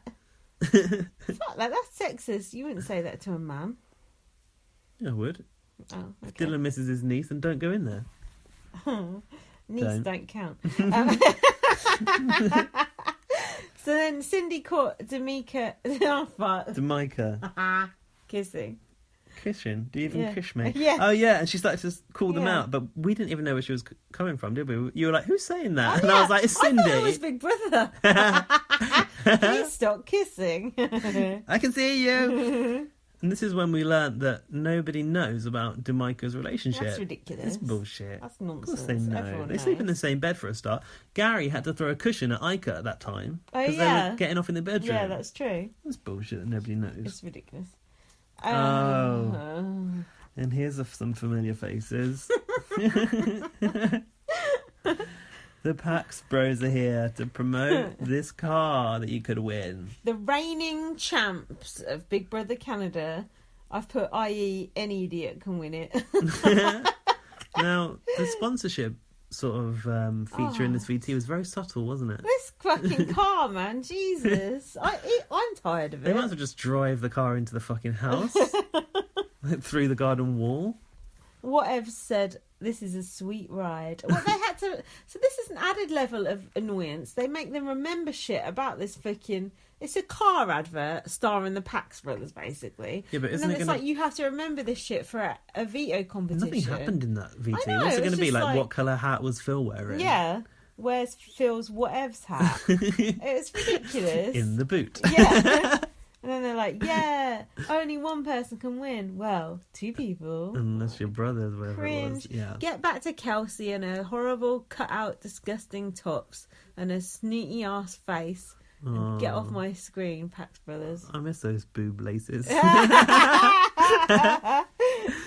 Pink one was a particular favourite. Then it cut to Cindy rubbing a lollipop on her face. Oh yeah, what was that? It's like a spatula. Cindy to William spilling on Ica and Demetrius. Yeah. What? She said to William that Ica said that she'd put William and Dre up. When? Probably like in the first week or something, you know. And then when William walked off, Cindy looked at the camera and said, "I really hate campaigning." Oh yeah. Do you like that when they talk to the camera? Or I not? felt like she was talking to Big Brother directly there. Like, you put me back in here. Oh, I do you hate this think? part of it. Do you like it when they talk to the camera in general? Or Yeah, not? I do. Oh, you do? I do like it, I don't actually. like it. I think Don't it's you? cringe. Well, it depends. It depends. If they do it too much, it gets annoying. What about that's the way? I like it. Yeah, but that's like origin that's the story. way. That is origin story of talking Yeah. to the camera. It's done too much now. Like, especially when people have little powers, like a bit like what Cassandra was doing when Bruno walked in and just monologuing. Yeah, like, this is the state of my game at the moment. I'm going to go after so and so and this. It's just like, oh, get over yourself. If you do want to put that out there, you go to the diary room. Yeah. That you're allowed to do it there because that's what it But is. then we can't see it in the diary room if it's the live feeds. Maybe that's why they do it. Do you think? Yeah. In this game, I do get it, but I find it annoying. people don't do it in BBUK very much, do they? I'm Or we trying to don't see it. think. Who talks to the cameras? If that was me, if I was Big Brother, I wouldn't want. I would not put that in the show Yeah, because you're not really definitely. supposed to do that. Yeah, Are you? I can't think of anyone really doing it that much, which is good. So what else happened? Kevin and Bruno were saying how they bonded on night one. No, bitches, you bonded fucking Oh yeah. in your own season where you didn't really like each other, but you blatantly you've got a pre-existing alliance, which we all know about. Jordan Parha told you to target Cindy. Yeah, and that's why he's quit his podcast. Yeah, it's nothing to do with that, all right? Yeah, this was like story time with Kevin, know. wasn't it? Like the Bruno and Kevin story. The underdogs together. Oh, let us know when the book's going to be released. Yeah. Can't wait. I want to know why Kevin and Peely split up. Yeah, if you know why Kevin and Peely split up. I feel like I heard something about that. Yeah, go on. No, but I can't remember it. Can you tweet me at VM or email bbonblastpod@gmail.com? I might be thinking about Nedda and John Pardy. No, that was. I told you about that, yeah. No, I told you about that. Oh, okay. He cheated back on his original girlfriend. Yeah. With Nedda. Did he? On Nedda. Wow. The one, well, Yeah, sure the I've told you. Pan The one Nedda, the yeah. original Nedda, Yeah. Nedda, Yeah. who he cheated on with Nedda. He went back to her Wow. whilst with Nedda. Wow. Not sure about Peely and Kevy Wevy. No. Maybe because Kevy Wevy was Is completely gay. completely confused about his sexuality. Yeah. Well, I'm completely lost now. I've lost the. Kevin and Bruno storytime. Ica was telling Jackie and Cindy is throwing her under the car, the plane, the bus, everything. That's true. Any mode of transport. Well, hold on. Before we go there, Kevin said about him and Bruno, our games haven't been amazing. Hmm. Wow. They are still there, which is a bit annoying. That's true. Yeah, so Yeah, Ica was starting to sort of bond Yeah. with Jackie, which was really confusing. Yeah, that was weird. I don't know. That was so jarring. If you don't watch the live feeds, which we don't because we're spoiler merchants, that was really, really jarring. I couldn't work out what the hell was going on there. I didn't like that. Because if you think about Ica's feelings towards Jackie, it's pure hate, wasn't it? It was. Oh. Sorry, I just nodded off. This episode was so boring. Yeah, it's quite It hard to was be enthusiastic crap. about it.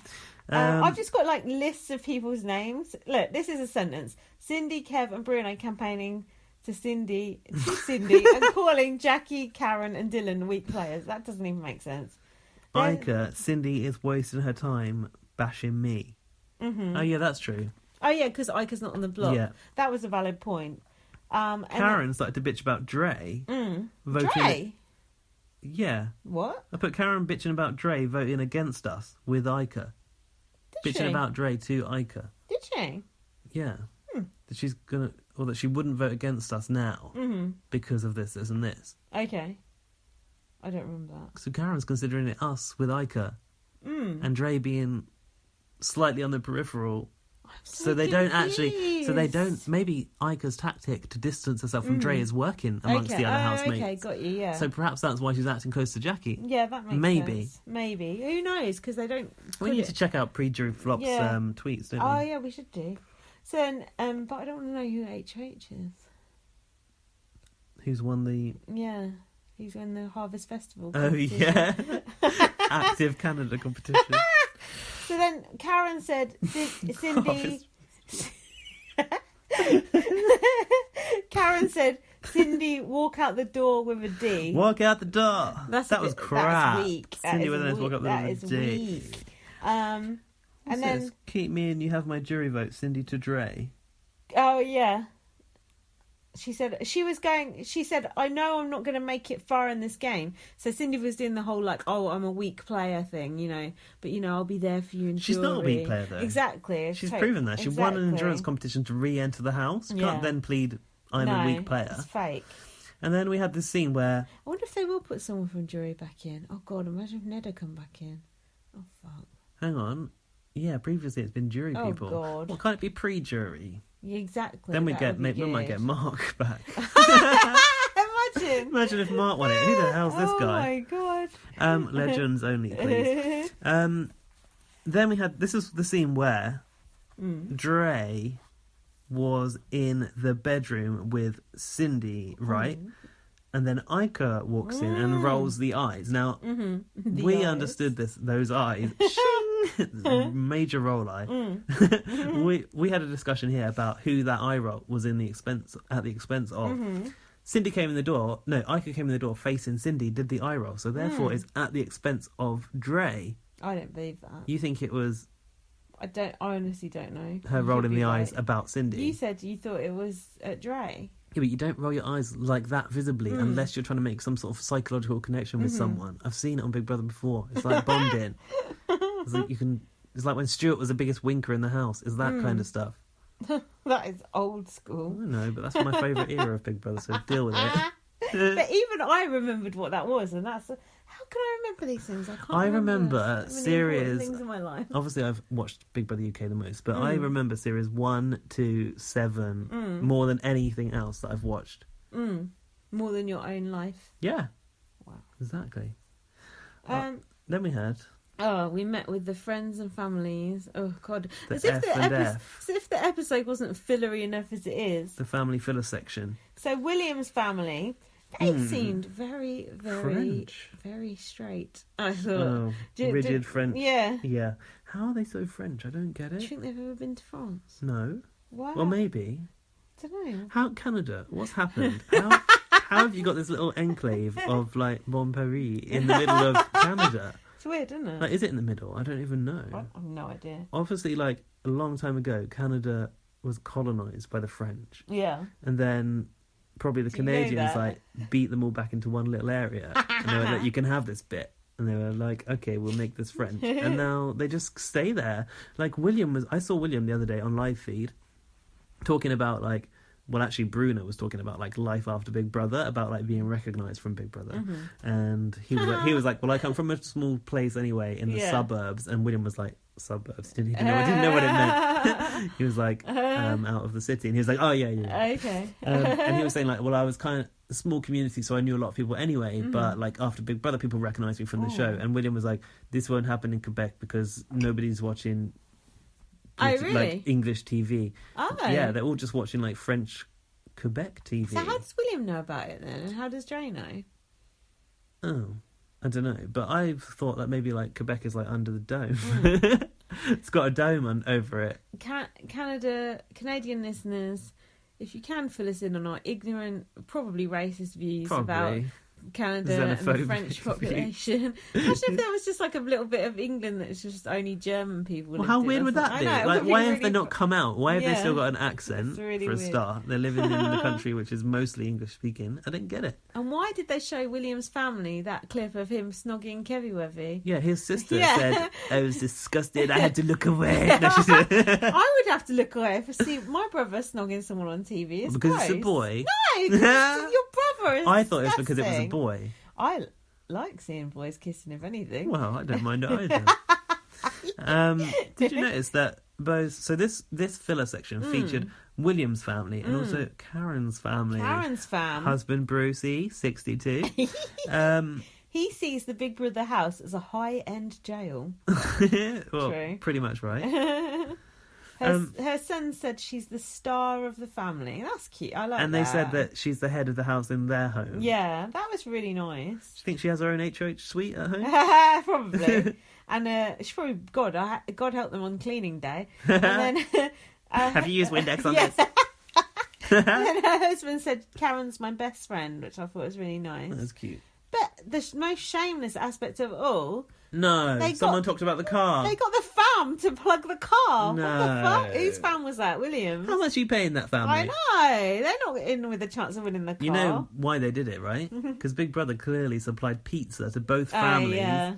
You give we'll give you the pizza, you talk about the car. All right, deal. It's ridiculous. Now, I don't know what you like to do on your birthday.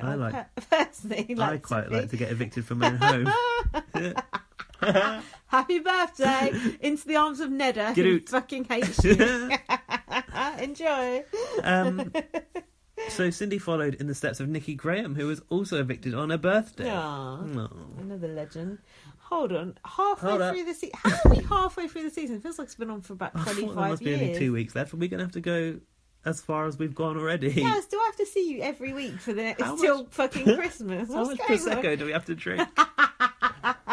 We're going to need a new liver. Yeah. So, Cindy's been ejected from the Odyssey. Now, this is my segue into my BB Can Odyssey. Hold on, we ain't finished yet. Oh, go on. Have you just ended the notes there?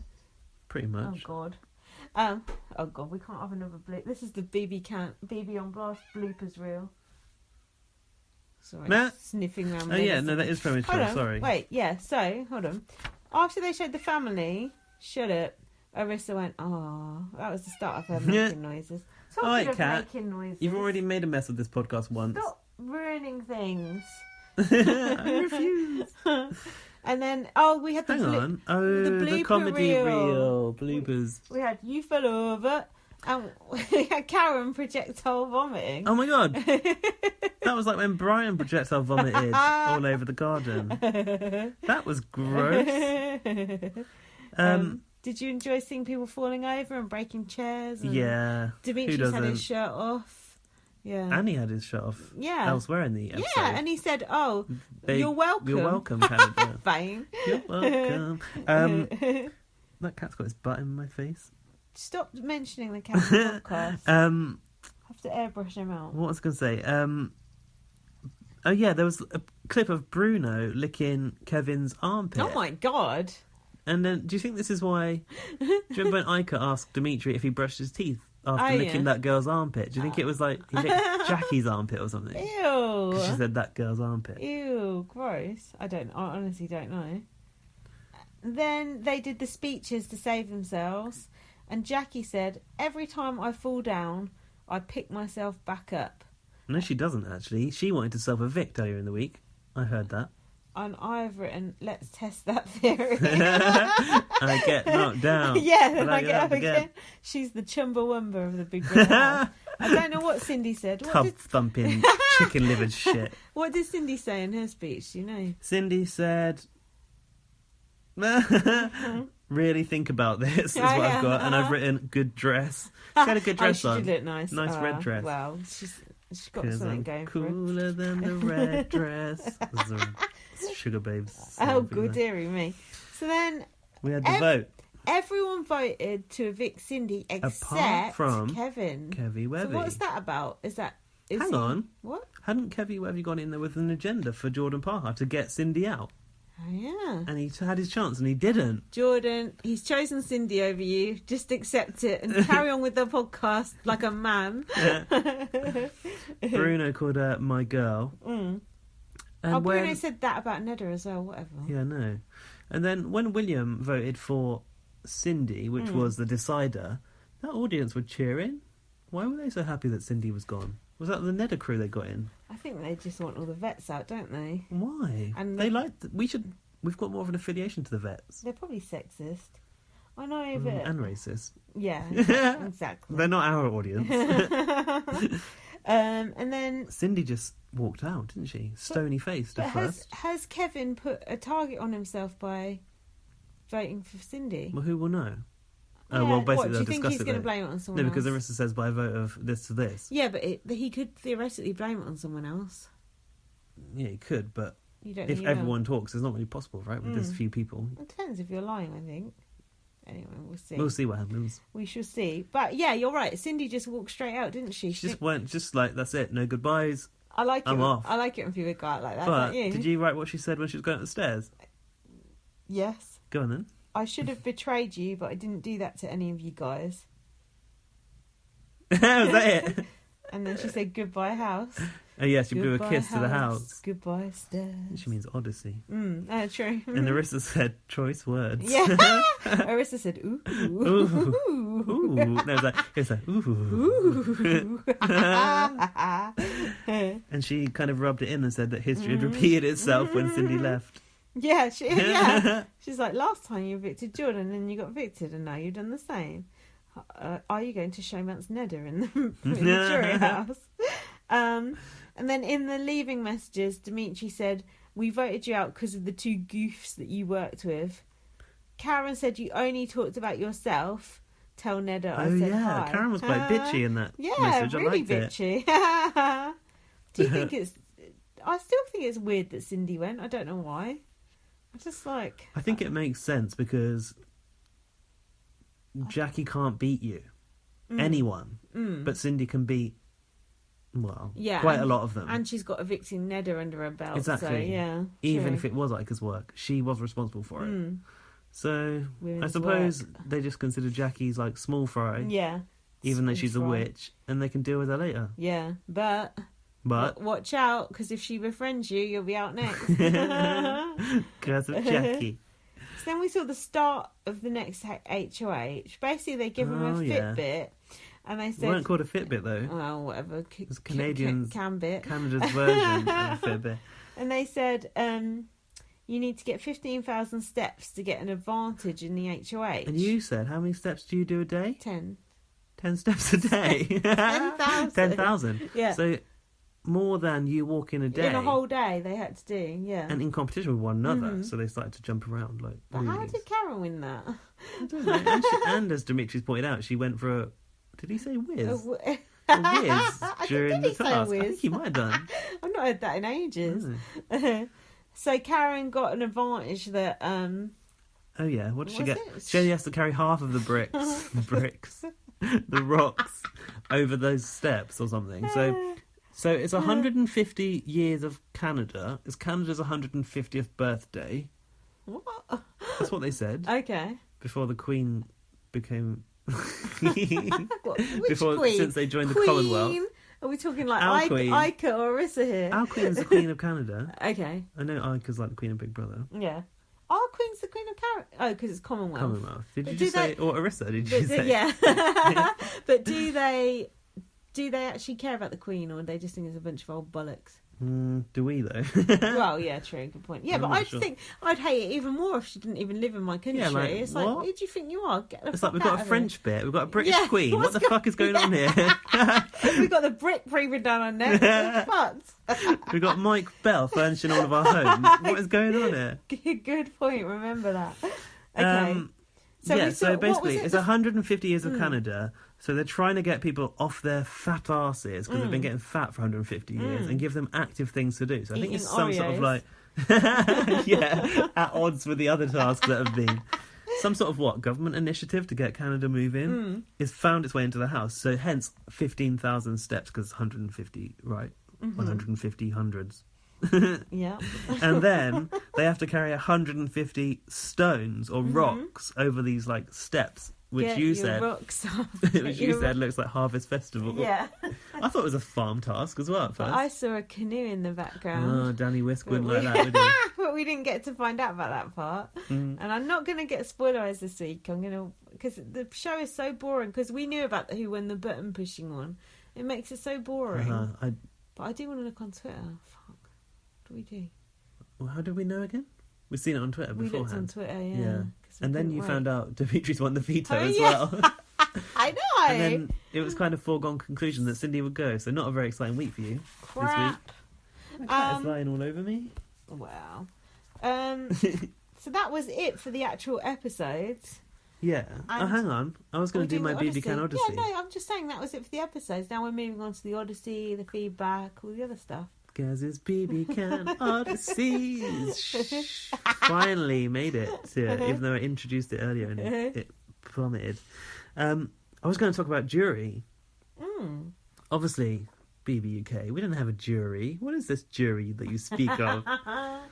Because we have a public vote, so we have no need for a jury. Now, I wanted to discuss with you what I think Canada might be doing wrong with jury. Now, I know this is the way that jury works. It's the way it works in America as well. It's a weird concept, though. Why? Yeah. Do you know why the jury came about? Because if not, I can tell you. Well, I assume because the traditional concept of BB bombed in the US, and that's the way they choose their Survivor winners. No. Tell me then. The original concept of BB did bomb in the US. Yeah. So in the second season, it was either the second or third. I'm not good. Come on, I ain't no SWAT. They had they just had normal BB like it is now with the, you know, vote, the housemates voting to evict someone. No, okay, right. no, the now, normal like it is normal now. American Sorry, okay. one. Yeah. And there was a housemate called Danielle Reyes who basically just fucking backstabbed everyone in the house. And she went in the diary room and she was just like, 5 down, 4 to go, and every time she got someone out, she was just proper fucking cutthroat. Right. But there was no jury, so basically everyone who she evicted saw her diary rooms and saw her backstabbing the hell out of them, like, because they thought she was nice as pie in the house, but she was talking so much smack about them in the diary room. They all went home, watched that, then they came back and voted. And of course, no one voted for her. So they weren't put in bitter. sequester. Yeah, no, they weren't. They just went back home, but were still going to be brought back for a jury anyway. Okay. So she lost because they saw what she was saying. But about she'd been a really good game player in the diary room, but she should have won it. So that's why jury was invented. She should have thought they were going to watch that, though. I know. Yeah, that's a bit silly. That is a good point. But that's why jury was invented. That's really interesting. Yeah. I've just learned something. Oh well, you know. But okay. And everyone's like, shit. That should not have happened to her. But it must be so fucking now, expensive for them to have that jury. Well, they must rent an Airbnb in the forest for like 7 weeks. But in there for a while. How many weeks? Must be like 6-7 weeks, right? At least. So, also, I guess also the BB USA jury house is also secluded, right? Yeah, looks like it's in the middle of nowhere. Yeah. Is it always the same house? No. So they don't own that house; they just rent it out. No, they just rent. They just rent out some mansion, basically, don't they? So what I was thinking. It's like The Apprentice. They change the house every year and they rent out a place in London. Apart from this in the middle of nowhere. What I was thinking was, why don't they put the jury in another house next door so we can watch them? I know. Loads of people say that. And why don't they give them a live feed to the house? Because basically, once they leave, they don't get to watch what happens anymore, right? Or can they watch the show? No. No, they get... For that reason. They get a DVD... with very, very specific, in US this is what happens, with very, very specific things on. So they see the competition, they see who won the competition, and they don't see any diary rooms whatsoever. They don't see any like strategy talk. It's just literally who won the competition, and then they see the eviction. So they see the eviction speeches and all that sort of stuff, and then they see the eviction. So it's a very, very heavily edited thing that they see. Yeah, and you can't really gauge much feeling from not seeing reality in the house, right? It's just competitions and just landmark evictions. That's interesting. I didn't actually think they were showing anything. I don't think I've seen them being shown it in Canada. Have you? I don't know about in Canada. See, I thought they were relying on whatever the next person that comes in told them, because I've seen them quizzing them. And then it's like Chinese whispers. Well, yeah, because you might not even say the truth about what happened. Yeah, or you might be swayed. But in by US, that's a massive part of jury when they come in with the DVD or whatever they have now, fucking memory stick. such a grandma. Probably watch it on because they all sit around and Show Me. Exactly. They all sit around and watch it together, and they have arguments about it. Because if someone got evicted in a bad way, and they they got you, and then they all fight about it. It's fun. So do they show that every time? Yeah, they show it, and it's fun. I just think that they should do like we did, where we extended our house and we have the house next door, right? And then once it gets to jury point, maybe not exactly next door, but like put them in that house, give them a live feed 24/7. They'll all be there with the headsets on. Yeah. And then... But then what's the point of jury in that situation? Is it just to entertain us? Or is it so jury can get a better idea of what's... They can see absolutely everything that's going on in the house. They can make a better informed decision because they saw everything. Apart from the diary rooms. Apart from the diary room, because that is confidential. Yeah. And we get to see what happens in jury, because now, like, I mean, this hasn't happened, but say Neda... say Ica was evicted in the one we've just watched, and she was going to face Neda in the house. You probably want to see that play out, given what's just happened. She's orchestrated Neda's fall from grace. Yeah. So I just feel like there's missed stuff here, missed opportunities that we could see, but we're not getting to see it. Yeah, I do agree with that, and it's definitely something that other people have mentioned in the past as well. But it's kind of like that would almost be like a sideshow. Another show. A sideshow. How would you fit it all in? Yeah, basically. But it would be good. That would be like optimal BB viewing. But they take that stuff away from us, don't they? The stuff we want.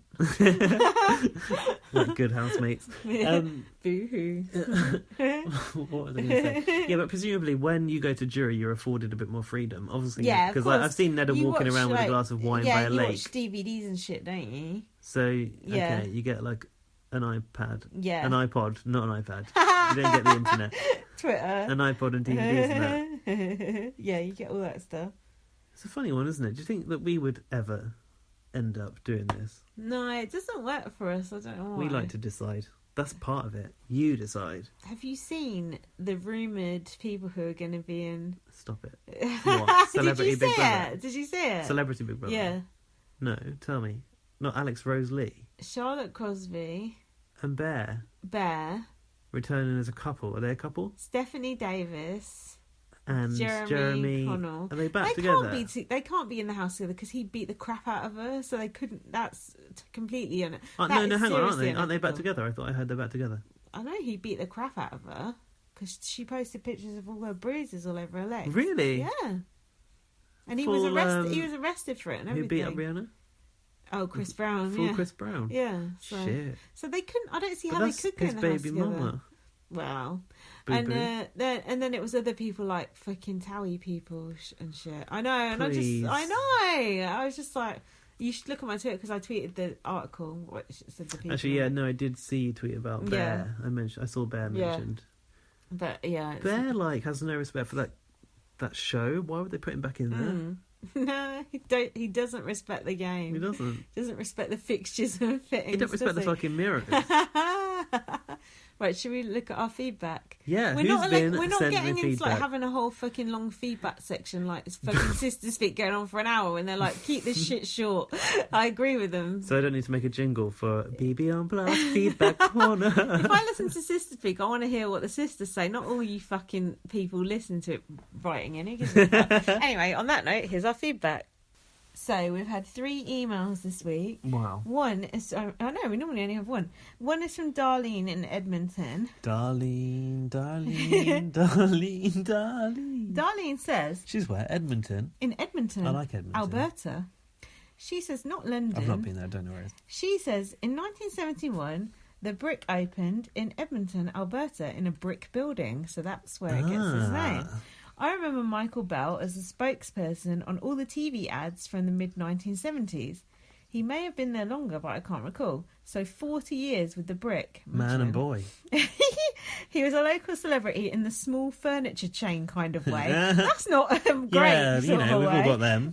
Local small chain furniture celebrities. Over time, the Brick expanded across Canada and Michael Bell has become a part of that.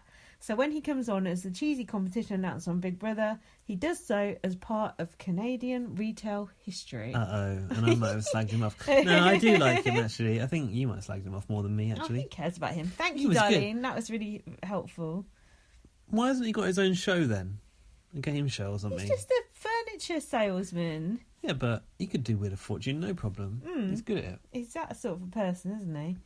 So then, thanks, Darlene. Thanks, that was really insightful. We learned about that was good. Canadian history. Can people send us more educational things, like about Quebec and stuff like that? Yeah, we want to know about that. So Laurie, who always emails, hi Laurie, she's basically my mate now. She said, Laurie listens to us when she's doing the gardening. She does. She's like, chuckling away. She answered one of your questions. Oh, did she? What was my question? She said the tattoo on Neda's hand is henna. Oh, where'd she get that from? I don't know, but she said Dylan and his mouth breathing. She has to turn down the volume when he's on, as his breathing is like fingernails on a chalkboard. Useless house guest, placeholder. He's not as useless as Jackie. Yeah, that's true. Yeah, she enjoyed us laughing about me laughing at Saddam Hussein. You saying the toppling of Neda was like, that's what I would say. It was. There was a picture that I tweeted of that as well, Laurie. You might want to see that. That was good. No, she's she on Twitter? No, she come off. She's having she's going cold turkey on it. We'll email you. No, we won't. Yeah, Gaz, why don't you manage some of these emails? I don't have access to the inbox. There's only 3, admittedly. I don't know how you cope.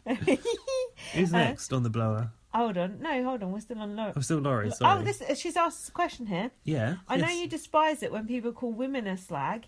Is Kevin a slag? Yeah. He's a massive slut bag. He's a chicken-livered shit. Okay, the rest of Laurie's email is personal. No, you can be a boy and be a slag, and you can be a girl and be a slag, right? No, of course, yeah. So I can call you a complete bastard. Can I? Are you calling me a slag? You slag. I wish I was a slag. Then our final email is from Judy Harris. Judy? Who has never ever emailed before. New listener. She is from London, Ontario. Hang on a minute. Did Judy also tweet us? She might not be I don't know, did she? Possibly. She might not be a new listener. She might just Long be a first-time emailer. But first time, yeah. But she said, love your podcast and sense of humour here in Canada. Thanks. You've indeed cornered the market on international backstabbing. Yeah, thanks. Fuck you, everyone else. It's true. Yeah, who else is doing it? Well, from further ashore. It is true. We are much more liberal and less homophobic than in the USA. Boo to the US. True. Nice one, Canada. I can also say with confidence we would never elect a leader as ridiculous as Donald Trump. That is brilliant, Judy. I love that. Our PM has awesome hair. Oh, we should check that out. We didn't check that. Is it blue or purple? Because thanks so much for the podcast. Keep up the great work. Oh, so Judy, that was really nice. Fuck, I've not even replied to that email. What an arsehole I am. When did she send it? Thursday. That's okay, isn't it? It's just a couple of days ago. That's yesterday. Because I didn't want to look at it because I was worried about being spoiled. But thanks, I will reply to that. That was really nice. Yeah, that's nice. Also, somebody on Twitter said that we were so talented. I thought that might have been Judy. I think that was her. Was that Judy? Judy, you're insane. You might want to see someone about that. What is our talent exactly? No, that's good. I hate feedback. It's I love getting feedback, but I don't like listening to people read out feedback. So that's not going to be a common thing. But I just thought it was actually nice to get some points. I think we should give that a shout. I know, but I don't. Was her name Judy Harris? Yeah. Yeah, it is Judy that tweeted us. What did she say? We're very talented. Love it, hilarious, never miss it. You're a star. So talented. But you are a star. That implies like one of us, not both, I think. Well, actually, it was. I don't want to get into grammar, but it was you're a star, not you are. Okay, that's me then, because Gaz is being a little bitch. Little bitch. Absolutely lovely girl. Thanks, Judy. Any other things? Anyone you want to shout out of Twitter or? I want to shout out Matthew Pazzini. Who's he? How do you say his name? Who's he? I don't know. I know who he is. He's cool. I like him. Pazzini. And Being Loud, all the same thing. Anyway, I tell you what, Lewis, you know Lewis, yeah. BB UK Lewis, he said that he hasn't got the time for BB Canada this week. And I said to him, kidding me, it's 3 times a week. That's part-time for a big BB UK just viewer. listen to BB on Blast, no problem. Anyway, we're at risk of having a week ending now, so let's wrap it up. Follow me on Twitter, light@VM. What? A weekend. Yeah. I think like week ending. On the week ending, whatever, of June. Follow Gaz, BB_Superfan. She's even doing my own shout-outs for myself now. On my recommended Twitter followers this week, it had BB Superfan to follow it, weren't you? What, that fake one? Fuck's sake, they're all coming out the woodwork.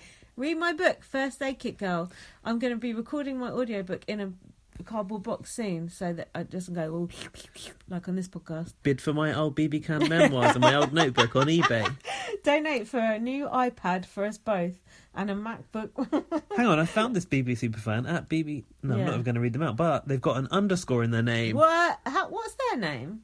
I don't want to give it the light of day. Let me know. I'm not going to... How dare they? Anyway, thanks for sticking with us. We're a bit tired and emotional tonight. Yeah, it was a tough one. I am going to... Don't say that. Don't ever admit it's bad. I am going to dye Gaz's hair purple now. Yeah. Thanks. That's a true story. We're not even talking shit. Hope you enjoyed the mouse bit. See you next week. Bye. See you soon. Bye. Love you. Bye. At Sleep Outfitters Outlet, great sleep is a big deal. Save 40 to 60% every day on every Sealy, Stearns & Foster, and Tempur-Pedic. Queens as low as $249. Customer exchanges, closeouts, and floor samples. Inventory changes daily, so come in for your dream deal today. With no credit-needed financing, expert advice, and up to 60% off retail, it's never been easier to get the sleep and savings you deserve. Go to sleepoutfittersoutlet.com for financing details and to find a store near you.